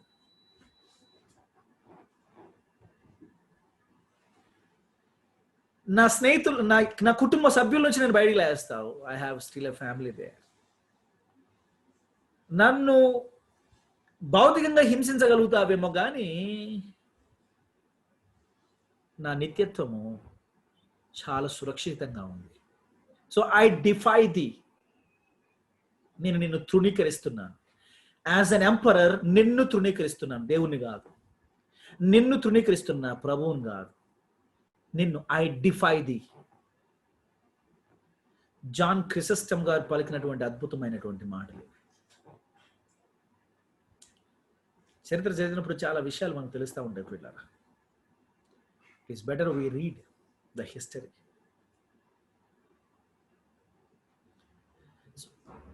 మనుషులు ప్రాణం తీయగలుగుతారు కానీ ప్రకృతి అయినా ప్రాణం తీయగలుగుతుంది. మరి ఏదైనా సరే ఆయన అనుగ్రహం లేకపోతే మనకేం కాదు. ఆయన అనుగ్రహం ఉంటే మనకేం కాదు, ఆయన అనుగ్రహం లేకపోతే, ఆయన అనుమతిస్తేనే. అంటే మనకేమన్నా జరిగిందంటే ఆయన అనుగ్రహం లేక కాదు, ఆయన అనుమతించాడు కాబట్టి. Again positively he allowed. ఏదో ఒక సందర్భంలో మన ఇంటికి వెళ్ళాలిగా. అందరూ వందలేసి సంవత్సరాలు బతుకుతారంటే మరి ఇంటికి ఓడిపోతాడు. ఇప్పుడు వెళ్ళిపోవాలి కదా. ఎన్నో పనులు జరగాలి. పనులు జరగాలంటే కొందరు ఇంటికి వెళ్ళిపోతుండాలి. కొందరు ఇంటికి వెళ్ళిపోతూ ఉంటే ఇంకొందరు ప్రిపేర్ అవుతూ ఉంటారు. అందరూ మొదలుపెట్టేసి నేను హండ్రెడ్స్ ఆఫ్ ఇయర్స్ బతుకుతానని కుదరదు. That's a problem again. So physical లైఫ్కి వారంటీ లేదు కానీ ఆ స్పిరిచువల్ లైఫ్కి మాత్రం వారంటీ. మోషే ప్రవక్త, ఈ దుర్బోధకులు, ఈ ప్రాస్పరిటీ బోధకులు, మైకులలో ఊది జనాన్ని కింద పడేసేటటువంటి వాళ్ళు, నెత్తిన చేయబట్టి జనాల్ని మోసం చేసేటటువంటి వాళ్ళు కీర్తనని కోట్ చేస్తూ ఉంటాడండి. ఏ కీర్తన కోట్ చేస్తారంటే 90వ కీర్తనను కోట్ చేస్తూ ఉంటారు అనుకుంటా. మా ఆయుష్ కాలము 70 సంవత్సరాలు 10 వచనం, అధిక బలం ఉన్న 80 సంవత్సరాలు. మళ్ళీ ఇక్కడ ఇప్పుడు డిడ్ గాడ్ డిక్లేర్ 70 అని 80 అని దేవుడు డిక్లేర్ చేశాడా? డిడ్ గాడ్ డిక్లేర్ 70 అని 80 అని దేవుడు డిక్లేర్ చేశాడా? నరుని ఆయువు ఆయన బెత్తడెంతగా చేసినాడు. ఏమండి, నరుని ఆయువు ఆయన బెత్తడెంతగా చేసినాడు అని ఉంటుంది కదా. ఆయుష్ కాలం తగ్గుతూ వచ్చింది కానీ మనిషి అన్నోడు ఇంతకాలం బతుకుతాడు, ఇంతకాలమే బతకాలని రూల్ ఏమైనా చేశాడు దేవుడు? లేదు. ఇక్కడ ప్రవక్త కూడా అదే మాట మాట్లాడుతున్నాడు అండి. 120 సంవత్సరాలు బతికినటువంటి ప్రవక్త ఏమంటున్నాడు? 70 అధిక బలం ఉంటే 80 అంటాడు. దీన్ని బట్టి ఒకడు అంటాడట, వాగ్దానం ఉంది బైబిల్లో, మనం విశ్వసించాలి, కానీ విశ్వసిస్తే ఖచ్చితంగా 80 ఏళ్ళు బ్రతుకుతామని. నేనంటే అరే భయ్, విశ్వసించని వాళ్ళు కూడా 100 ఏళ్ళు బతుకుతున్నారు అంట. విశ్వాసం లేనటువంటి వాళ్ళు కూడా 100 ఏళ్ళు బతుకుతున్నారండి. పేర్లు తీసుకోవడం మనకి అనవసరంలే, కానీ ఈ మధ్య కాలం చేసినటువంటి వాళ్ళు చాలా ఫెమిలియర్ పర్సన్స్, వాళ్ళు 70 పైబడినటువంటి వాళ్ళే. వాళ్ళు విశ్వాసంతో బతకలేదండి, అవిశ్వాసులుగానే బతికారు. అయినా సరే 70 పైబడి బతికారు. ఇంచుమించుగా 80కి చేరుకొచ్చారు వాళ్ళు. ఏమో మన మన మన యూనో లైక్ ఎక్స్ ప్రెసిడెంట్ 80 దాటాడేమో నాకు తెలియదు. మొన్న చనిపోయిన ex president Pranab Mukherjee. What was his age అండి? 94 sir. 70 plus, 84, 80 plus. Was he 80? Somewhere 80? ఉంటాయి సార్, ఎక్కువే ఉంటాయి. Right. He was an unbeliever. Yet he survived. And there are still people who are surviving. Even after 80s. వాళ్ళలో విశ్వాసంతో పోల్చుకుంటే అవిశ్వాసుల మందే ఎక్కువ బతుకుతున్నారని చెప్పుకోవచ్చు, ఒక రకంగా చెప్పాలంటే. సో ఫిజికల్ లైఫ్కి వారంటీ లేదండి. ఎవరైనా ఎప్పుడైనా దేవుని సంకల్పాన్ని బట్టి, దేవుని ప్రణాళికను బట్టి వెళ్ళిపోయే అవకాశం ఉంది. కాబట్టి సిద్ధపడి ఉండండి. నేను విశ్వాసిని కాబట్టి నేను ఖచ్చితంగా 70 80 బతుకుతానని చెప్పేసి మాత్రం అనుకోబాకండి. బతకాలంటే ప్రార్థన, ప్రభువుని అడగండి, అయ్యా నన్ను బతికించండి అయ్యా, నేను చాలా పనోడిని, నా వల్ల చాలా పనులు జరుగుతాయి, నేను చాలా ఇంపార్టెంట్ పర్సన్ని, ప్లీజ్ హెల్ప్ మీ అని చెప్పి. I'm so important Lord, please don't lose me అని చెప్పి ప్రభుని అడగండి. ప్రభుకి చెప్పండి, నాలాంటి పోతే దొరకడం కష్టం, మళ్ళీ చూసుకో అని చెప్పి అనండి. దాని కిందనే ఉంది కదా సార్, అయినా వాటి వైభవం ఆయాసకరమే. అడిగినా ఆయాసం కోసం అడగాల్సి వస్తుంది సార్. అడగడానికి మంచిదే కదా సార్. ఒక సంఘంలో సేవ జరుగుతా ఉంది, వారి ద్వారా గొర్రెలు చెదిరిపోకుండా ఉండాలంటే, వారు ఉండాలంటే అడగచ్చు. ఆయన ఇష్టం. అంతే అంతే అంతే. ఇప్పుడు ఏమంటానంటే, ఒక సందర్భంలో ఒక పిల్లోడు వాగులో కొట్టుకుపోతున్నాడంటే, చెరువులో కొట్టుకుపోతూ కేకలు వేసాడంట, ఒరే నేను పనుని కొట్టుకుపోతున్నాను, నేను చాలా పనుని కొట్టుకుపోతున్నాను అని చెప్పేసి అన్నాడంట. కాపాడండి, పనుని పోతున్నాను అని చెప్పేసి అంటే, ఆ ఒడ్డున జనం వామ్ము ఎంత పెద్ద పనుడో కదా, ఇలాంటి పనుని మనం కాపాడుకోవాలని చెప్పేసి ప్రాణాలు తెగించి రాళ్ళేసో తాళ్ళేసో మొత్తానికి వాడిని రక్షించి బయటికి తీసుకొచ్చాడంట. బయటికి తీసుకొచ్చిన తర్వాత, బాబు మరి పనుని కదా, పనుని నేను పోతున్నాను, నన్ను కాపాడండి, పనుని కొట్టుకుపోతున్నాను, కాపాడని అన్నావు, నువ్వు పని చేస్తావు నాయన, ఏం పని నువ్వు చేసేది ఏంటంటే అడన్నాడంట, మా తాత నులక మంచం అల్లుతా ఉంటే నేను మంచం కోళ్ళు ఎత్తుతా అని చెప్పేసి అన్నాడంట. అంటే అంటే నులక మంచం గురించి తెలియని వాళ్ళకి అర్థం కాదులే, కానీ నులక మంచం అలటం తెలిసిన వాళ్ళకి అర్థం అవుతుంది. ఐ హేటెడ్ ఇట్ అండి. మా తాత ఎప్పుడు నులక మంచం వల్ల నాకు భయం పట్టుకునేది, నన్ను పిలుతాడేమోనని, దొరికేవాని కదా అసలు. I hate it. అటుపోయి అది ఎత్తి పట్టుకోవాలి, ఇటుపోయి ఇది ఎత్తి పట్టుకోవాలి, ఇటుపోయి ఇది ఎత్తి పట్టుకోవాలి, అదిపోయి అది ఎత్తి పెట్టుకోవాలా. అండ్ ఒక పట్టాను కాదు, గంట పట్టుద్ది, గంటలు 2 గంటలు పట్టుద్ది అది. ఐ హేట్ ఇట్ అనమాట. అలాగని ధైర్యంగా చెప్పలేను, నేను చేయనని చెప్పలేను. ఐ హేటెడ్ అనమాట.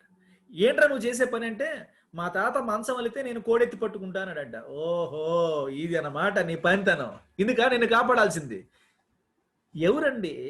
గుర్తుపెట్టుకోండి, God is using us not because we are useful, God is using us because he is gracious. కనికరం కలిగిన వాడు కాబట్టి మనల్ని వాడుకుంటున్నాడు. ఇంకో విధంగా కూడా చెప్పొచ్చు సార్ ఈ quotation, God is not using us because of we are useful, but he is faithful. Yes. మనమేదో చాలా పనికొచ్చేవాళ్ళం కాదు, పనికొచ్చేవాళ్ళం కాబట్టి కాదండి, సమర్థులం కాదు కాబట్టి కాదు. ఆయన కనికరం కలిగిన వాడు అండి. ఆయన కనికరం కలిగిన వాడు కాబట్టి అవకాశాలు ఇచ్చి వాడుకుంటున్నాడు తప్ప యాపాటి వాళ్ళమండి. పౌలు అంటాడు, నేను పాపులలో ప్రధానుడను. అంత బతికినటువంటి పౌలు 60+ years బతికాడు. ఆయన కూడా 80 కూడా 70 కూడా క్రాస్ కాలేదు. పాల్ అంటే పాల్ బయోగ్రఫీ మీరు చదివారని నేను అనుకుంటున్నాను. అపోస్తుల కార్యం మీరు అధ్యయనం చేస్తున్నారని నమ్ముతున్నాను. పౌలు 60 సంవత్సరాలకి పైబడి బతకలేదండి. అపోస్తులు ఎవరు, ఒక యోహాను భక్తుడు మినహాయించి అపోస్తులు ఎవరు 60కి పైబడి బతికినటువంటి వాళ్ళు తక్కువ. అండ్ పౌల్ లాంటి వ్యక్తి ఒక 100 years బతుకుంటే, ఏమండి, పౌల్ లాంటి వ్యక్తి ఒక 100 years దాకా బతుకుంటుంటే అసలు పరిచయం ఇంకెంత విస్తరించి ఉండేదో, ఇంకెన్ని అద్భుతమైనటువంటి గ్రంథాలు పరిశుద్ధాత్మ దేవుడు రాయించి ఉండేవాడో, అసలు మన ఫెయిత్ అండ్ ప్రాక్టీస్ ఇంకెలాగా ఉంటుండేదో, నేడున్న కన్ఫ్యూజన్స్ ఎన్ని తొలగిపోయి ఉంటుండేవో, సంఘం ఎంత విస్తరించి ఉండేదో, ఎంత బలపడి ఉండేదో. 40 years ఇంక వాజ్ ఏబుల్ టు లివ్. ఆలోచించండి ఒకసారి. సో విశ్వాసులమైన మనం భ్రమపడొద్దు, మోసపోవద్దు. ఫిజికల్ లైఫ్ కి వ్యారంటీ లేదు, but our spiritual life is, destiny is well secured. Our eternal life is well secured. Moving on further to 9th chapter. ఆయన దయ ఉంటే, ఆయన అనుగ్రహం ఉంటే బ్రతుకుతారు, ఇబ్బంది ఏం లేదు.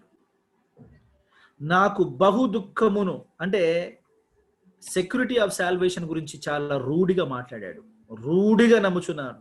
ఏది కూడా అసలు భూలోకంలోనైనా పరలోకంలోనే ఏది నన్ను దేవుని ప్రేమ నుండి ఎడబాపనేరద్దు. అయిపోయింది. నాకు బహు దుఃఖమును నా హృదయములో మానని వేదనయు కలవు అని మొదలు పెట్టాడు. ఎందుకు ఇంత బాధపడుతున్నాడేనా? What is the problem? What is his problem? Sir ఇప్పుడు సెకండ్ బుక్ సార్ మొదలైనట్టు లెక్క కదా. అమ్మా, అది 9th chapter అంటే సెకండ్ బుక్ స్టార్ట్ అయినట్టే కదా సార్. సెకండ్ బుక్ స్టార్ట్ అయినట్టు, మన భాషలో సెకండ్ సెమిస్టర్ స్టార్ట్ అయినట్టు. అదే చాప్టర్ 9, 10, 11 ఆర్ డిస్పెన్సేషనల్ థియాలజీ ఉంటుంది ఇక్కడ. డిస్పెన్సేషనల్ పర్స్పెక్టివ్ ఉంటుంది ఇక్కడ. 9, 10, 11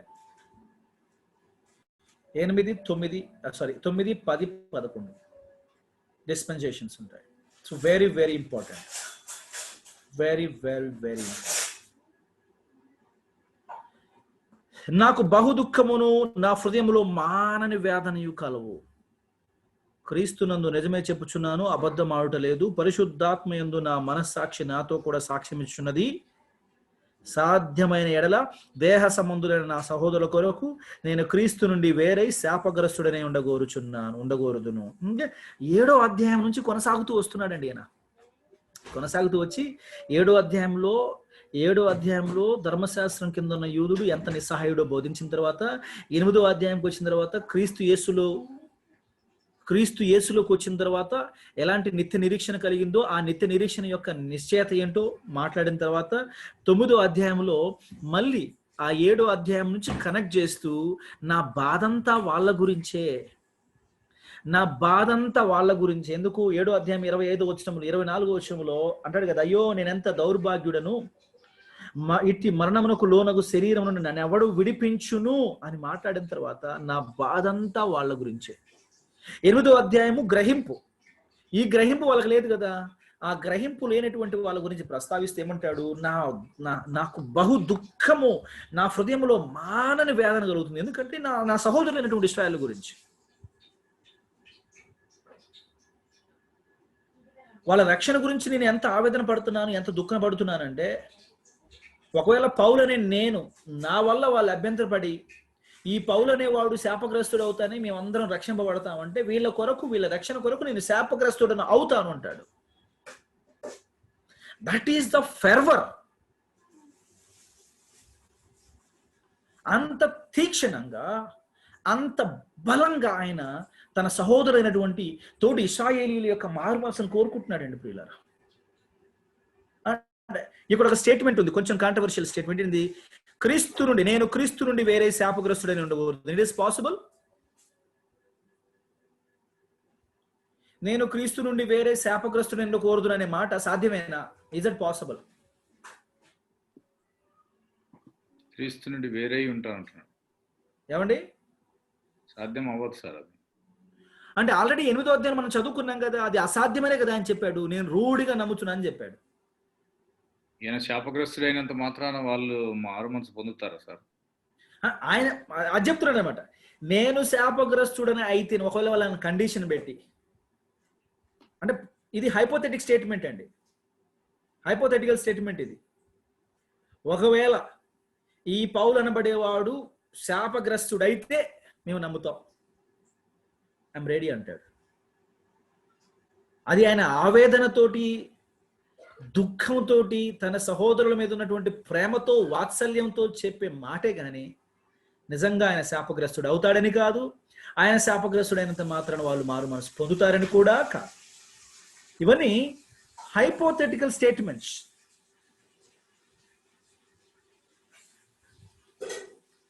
ఎంత కంపాషన్ అంటే తన సహోదరుల మీద. ఈ ఒక్క పౌల్లో మనకు అటు మోషే కనబడుతున్నాడు, ఇటు ప్రభువారు కనబడుతున్నారు. ఎక్సోడస్, ఒకసారి నిర్మాకాండం చదవండి, 32, 37 చదవండి. ఎక్సోడస్ 30, 32, 31, 32, 32, 31, 32.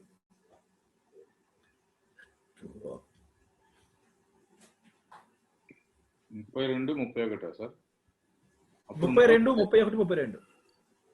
అప్పుడు మోషే యెహోవా యొద్దకు తిరిగి వెళ్ళి, అయ్యో ఈ ప్రజలు గొప్ప పాపం చేసిరి, వారు బంగారు దేవతను తమ కొరకు చేసుకునిది.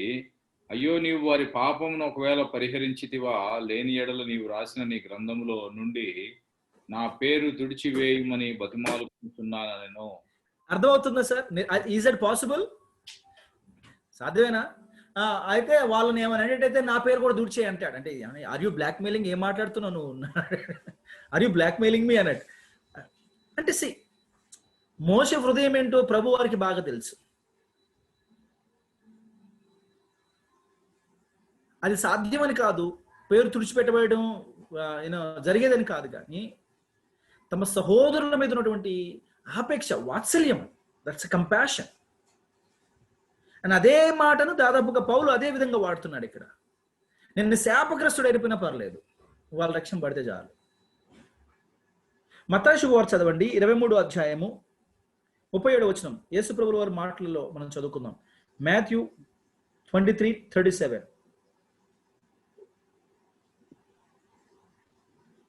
యెరూషలేమా, యెరూషలేమా, ప్రవక్తలను చంపుచును నీ యొద్దకు పంపబడిన వారిని రాళ్లతో కొట్టుచును ఉండుదానా, కోడి తన పిల్లలను రెక్కల క్రింద కేలాగు చేర్చుకును, అలాగే నేనును నీ పిల్లలను ఎన్నో మారులు చేర్చుకునవలెనని ఇంటిని గాని మీరు వల్లకపోతిరి. ఇదిగో మీకు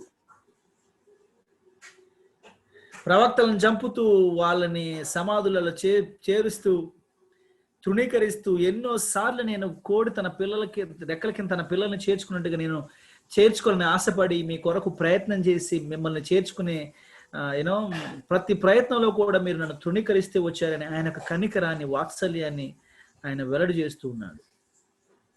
మోషే మాట్లాడిన ప్రభువారు మాట్లాడిన ఇక్కడ పౌలు వారు మాట్లాడిన కనికరం. ఎందుకంటే పేరు పెట్టబడిన జనాంగం కదండి, వాగ్దానాలు పొందుకున్న జనాంగం కదండి. కానీ ఆ స్థాయికి మరి అంతలా పతనమైపోవటం చాలా ఘోరం కదా. యాక్చువల్గా దేవునికి అవమానం ఇది, గట్టిగా మాట్లాడాలంటే, అంతే కదండి. ఎవరికి అవమానం ఇది? ఇప్పుడు ఏది జరిగినా ప్రభుత్వం మీద నేస్తున్నారు కదా. ఇప్పుడు ప్రభుత్వం వచ్చి నెల అయిందా, 2 నెలలు అయిందా, సంవత్సరం అయిందా, అది కాదు. రోడ్లు కొట్టకపోయినాయి, రోడ్లు మునిగిపోయినాయి, లేకపోతే అది అక్కడ అది జరిగింది, ఇక్కడ జరిగింది అంటే కొన్ని వందల సంవత్సరాల నుంచి అడ్రస్ చేయబడినటువంటి సమస్యలన్నీ ఈ 4-5 నెలల్లోనూ, సంవత్సరం 2 సంవత్సరాల లోపలనే అడ్రస్ చేసి తీరాలి. అడ్రస్ చేయకపోతే ఇది ప్రభుత్వం యొక్క వైఫల్యమే అనే వైఖరి ఉంటుంది. సో పరిపాలనలో వాళ్ళు ఉన్నారు కాబట్టి, అది ఏ పరిపాలన అయినా సరే పరిపాలన వాళ్ళు ఉన్నారు కాబట్టి జరిగేటటువంటి ఏ ఉపద్రవమైనా, ఏ ఇబ్బంది అయినా ప్రభుత్వం మీదకి వెళ్తుంది. ఇప్పుడు నాయకత్వం నిందించబడుతున్నప్పుడు మరి ఇశ్రాయేలులు ఈ స్థాయిలో ఘోరంగా పతనమైపోవడానికి మరి వాళ్ళు నడిపించినటువంటి నాయకుడిని నిందించాలి. వాళ్ళు నడిపించిన నాయకుడు ఎవరైతే దేవుడు అవుతారు. కానీ వాస్తవం ఏమిటి అంటే వాళ్ళ కొరకు ఆయన చేయనటువంటి ప్రయత్నం లేదట. అయినా సరే వారు ఆయన మీద తిరగబడుతూనే వచ్చారు, ఆయన అవమానపరుస్తూ వచ్చారు. అందుకని పౌలు కూడా ఏమంటాడు అంటే, తన వాత్సల్యాన్ని చంపుకోలేక నేను వాళ్ళ కొరకు మారు మనసు పొందితేనే వాళ్ళ కొరకు నేను శాపగ్రస్తుడని ఉండడానికి కూడా సిద్ధమే అంటాడు. ఇశ్రాయేలు యొక్క పాపములో వాళ్ళు ఏ స్థాయిలో పతనమైపు ఉన్నారో మనం చదువుకోవాలంటే ఒకసారి గలతీ పత్రిక 1వ అధ్యాయము, గలతీ పత్రిక 1వ అధ్యాయము 8-9 వచనాలు చదువుకుందామండి. గలేషియన్స్ 1:8-9. మేము మీకు ప్రకటించిన సువార్త గాక మరి ఒక సువార్తను మేమైనను పరలోకము నుండి వచ్చిన యొక్క దూత అయినను మీకు ప్రకటించిన ఎడల అతడు శాపగ్రస్తుడవును గాక. మేము ఇదివరకు చెప్పిన ప్రకారము మరలా చెప్పుచున్నాము, మీరు అంగీకరించిన సువార్త గాక మరి ఒకటి ఎవడైనను మీకు ప్రకటించిన వాడు శాపగ్రస్తుడవును గాక. వీళ్ళు అసలు సువార్తనే నమ్మట్లేదు, ప్లస్ కొత్త సువార్తను బోధిస్తున్నారు ఈ యూదులు. ఆల్రెడీ మంచి సువార్త నమ్మిన వారికి వీళ్ళు వేరొక సువార్తను బోధిస్తున్నారు. ఇందాక మనం మాట్లాడుకున్నాం కదా, లీగలిజం అనుకున్నాం మనం. గలేషియన్స్ ప్రకారం లీగలిజం ఏంటంటే, నువ్వు సున్నత్ చేయించుకో, నువ్వు విశ్రాంతి దినాన్ని పాటించు, నువ్వు ఆచారాదులు నెరవేర్చు, ధర్మశాస్త్రమైనటువంటి సంబంధమైన నీతి క్రియలు, అర్పణలు, బలులు, యాగాలు చేయాలి. This is another gospel according to Galatians. ఈ రకంగా బ్రతికినట్లుగా వీళ్ళు కొత్త విశ్వాసుల్ని ప్రోత్సహించడం, వాళ్ళని దిగజార్చే ప్రయత్నం చేస్తున్నారు. వీళ్ళందరి యొక్క అజ్ఞానాన్ని గురించి పౌలు మాట్లాడితే ఏమంటాడంటే, వీళ్ళ కోసం నేను ప్రభు వారు చచ్చిపోవడం చాలేదనుకుంటే నేను కూడా చచ్చిపోతా, ప్రభు వారు శిక్షించబడటం చాలేదనుకుంటే నేను కూడా శిక్షించబడతా అన్నట్టుగా పౌలు మాట్లాడని మనం అర్థం చేసుకోవచ్చు. ఇందులో ఆవేదనే కనబడుతుంది, కానీ నిజంగా పౌలు శాపగ్రస్తుడు అవుతాడా, మోషే పేరు తుడిచిపెట్టబడుతుందా? అవి సాధ్యం కాదండి, అవి జరిగేవి కాదు. 9వ వచనం, వీరు ఇశ్రాయేలీయులు దత్తపుత్రత్వమును లెక్కబెట్టండి, మహిమయు నిబంధనలను, ధర్మశాస్త్ర ప్రధానమును, అర్చనాచారాదులను, వాగ్దానములను వీరివి. పితరులు వీరివారు, శరీరమును బట్టి క్రీస్తు వీరిలో పుట్టెను. 8 ఎలిమెంట్స్ ఉన్నాయి ఇక్కడ, మొత్తం 8 ఎలిమెంట్స్ ఉన్నాయి. ఇవన్నీ కూడా ఇశ్రాయేలీయులవే. ఇంతటి ప్రతిష్టాత్మకమైన జనం, ఇంతటి చారిత్రకమైనటువంటి ప్రజలు, మరీ అంత నీచ స్థితికి దిగజారిపోయి తృణీకరించబడినటువంటి స్థితిలో ఉండడాన్ని పౌలు ఎంత మాత్రం కూడా జీర్ణించుకోలేకపోతున్నాడు. ఒకప్పుడు తాను ఆ అజ్ఞానంలో ఏ స్థాయిలో ఉండేవాడో అవి తలుచుకొని ఆవేదన పడుతున్నాడు, దుఃఖపడుతున్నాడు. ఒకప్పుడు చంపుతానన్నాడు, ఇప్పుడు నేను చచ్చిపోవడానికి కూడా రెడీ అయ్యే వాళ్ళ కొరకు. దిస్ ఈస్ ద ట్రాన్స్ఫార్మేషన్ అండి. This is the wonderful transformation. దేవర్ ఆల్ ఇజ్రాయేల్ అనబడినటువంటి వాళ్ళు ఒక స్పెషల్ నేషన్. ద్వితీయోపదేశ కాండము 7వ అధ్యాయం 6వ వచనం. Can we have someone red Deuteronomy 7:6? ద్వితీయోపదేశ కాండము, ఆది కాండము 32-38. యెహోవాకు ప్రతిష్ఠిత జనము, దేవుడైన యెహోవా భూమి మీదనున్న సమస్త జనముల కంటే నిన్ను ఎక్కువగా ఎంచి నిన్ను తనకు స్వకీయ జనముగా ఏర్పరచుకొనెను. చాలండి, ప్రతిష్ఠిత జనము, అందరికంటే మిమ్మల్ని హెచ్చించి మిమ్మల్ని ఏర్పాటు చేసుకున్నాడు. ఆదికాండం 32వ అధ్యాయం చదవండి సార్. 32వ అధ్యాయం 38వ వచనం చదవండి. Genesis 32-38. 32-38.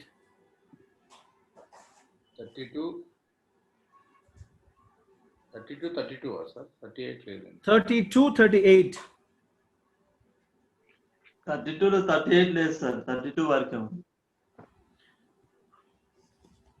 31-38. Did I make a wrong in my reference? Adi Khandamu. Let me check it once. 32.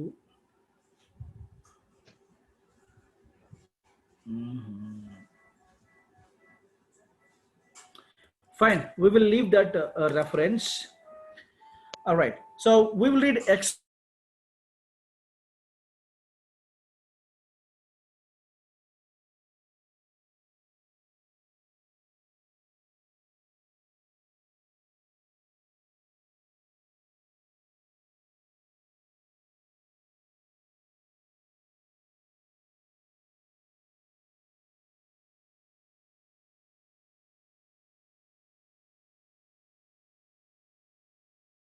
దేవుడు వారి పట్ల ఒక ప్రణాళికతో ఉన్నటువంటి వారిగా మనకు అర్థమవుతుంది.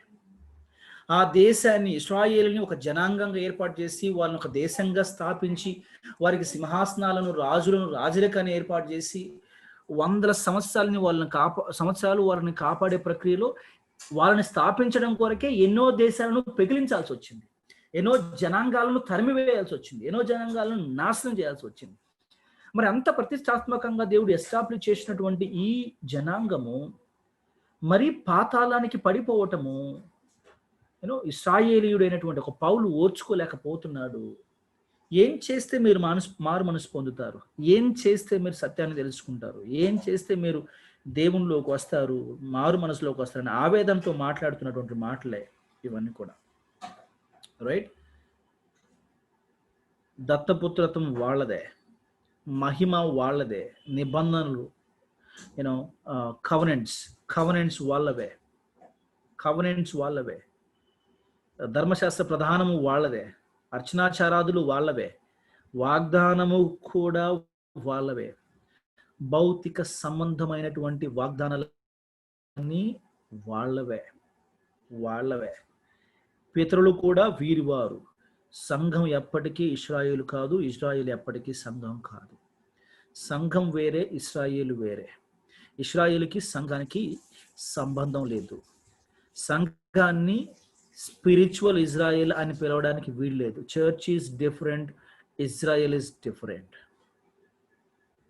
సార్ అంతకుముందు అందరూ అనేవాళ్ళు, అంటే పెద్దలు, మనం కూడా రక్తం చేత కొనబడిన ఇశ్రాయేలీయులమని చెప్తుండేవాళ్ళు అన్నమాట. అది మీరు ఇది చెప్తున్న బట్టి క్లియర్ అయింది సార్. అమ్మా, ఎస్, అంటే బైబిల్లో ఆధారం లేకున్నా కానీ అంటే దేవుని చేత వాళ్ళు ఎన్నుకోబడ్డాడు కాబట్టి వాళ్ళు ఇశ్రాయేలీయులు. ఇక ఆ క్రమంలో మనం కూడా వచ్చాం కాబట్టి మనం కూడా ఇశ్రాయేలీయులం అనేటటువంటి వాదన చాలా మంది వాదిస్తారు తప్ప, but Bible always makes a difference between juice and church. సంఘానికి ఇశ్రాయేలీయులకి అనే అర్థమవుతుందిలేండి. 9-11 అధ్యాయాల్లో డిస్పెన్సేషన్స్ కదా, ఇశ్రాయేలీయులకు సంఘానికి మధ్య గల వ్యత్యాసం, ఇశ్రాయేలు యొక్క భవిష్యత్తు, సంఘం యొక్క భవిష్యత్తు, ఇవన్నీ కూడా ఈ 3 అధ్యాయాలలో డిస్పెన్సేషనల్ పర్స్పెక్టివ్ లో మాట్లాడతాం కాబట్టి స్పష్టమవుద్ది. ఇశ్రాయేలుకి ఎట్ ది అవుట్ సెట్ ఇశ్రాయేలీయులు మనము ఒకటి కాదు, వాళ్ళు వేరే, వాళ్ళకుండే వాగ్దానాలు వేరే, వాళ్ళకున్నటువంటి నిబంధనలు వేరే, మనం వేరే, మనకుండే నిబంధనలు వేరే. రైట్? కొత్త నిబంధన ఎవరిది?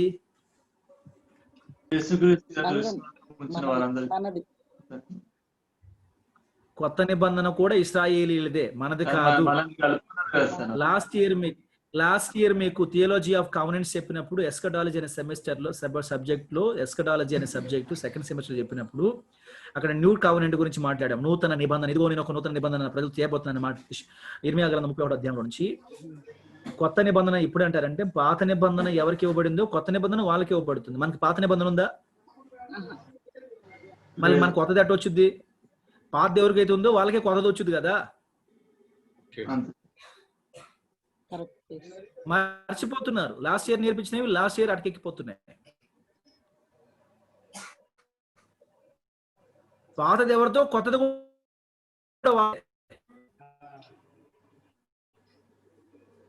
హక్కుదారులు వాళ్ళు.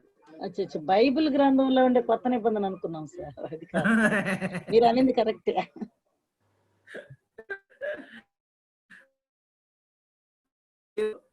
బైబిల్లో ఉండే కొత్త నిబంధన 66 గ్రంథాలలో పాత నిబంధన అనే గ్రంథం, కొత్త నిబంధన అనే గ్రంథం అనుకున్నారా? రైట్, పర్లేదు. నేను కాదండి, 90%, అట్లీస్ట్ 80% ప్రీచర్స్ పాత నిబంధన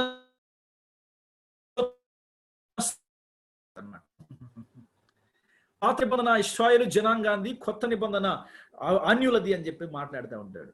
ఆయనకి స్పష్టత లేదు. అరే భయ్, పాతది ఎవరికైతే ఉంటుందో కొత్తది వాళ్ళకి, పాతది వాళ్ళకి ఇచ్చి కొత్తది మనకి ఇయ్యరు. ఇచ్చింది కొత్తది అని ఉండదు, ఇంకా మనకు వచ్చి నిబంధన అవుద్ది. దానికి కొత్తది పాతని పేరు ఉండదు. ఏం జరిగిందో అనేది మనం కొంచెం లోతుగా అధ్యయనం చేశాము. మరి మీకు గుర్తులేదు అనుకుంటా. వీలైతే దాన్ని ఒకసారి బయటికి లాగుదాము, చూద్దాం. అవసరాన్ని బట్టి దాన్ని బయటికి లాగే ప్రయత్నం చేద్దాము ఈ 3 అధ్యాయాలు ముగింపులోపు. ఎందుకంటే 3 అధ్యాయాల్లో అది కూడా మనం మాట్లాడుకోవాల్సి ఉంటుంది. ఇశ్రాయేలుతో దేవుడు చేసిన వాగ్దానం ఏమిటి, నిబంధన ఏమిటి, మరి వాళ్ళకి ఇంకా ఏ నిబంధనలు మిగిలి ఉన్నాయన్నప్పుడు కొత్త నిబంధన ఖచ్చితంగా చర్చలోకి వచ్చింది. అప్పుడు కొంచెం లాగి దాన్ని మీకు వివరించే ప్రయత్నం చేస్తా. ప్రభు చేతులు అయితే మిగతా సంగతితో మనం వచ్చేవారం. Good night and God bless you.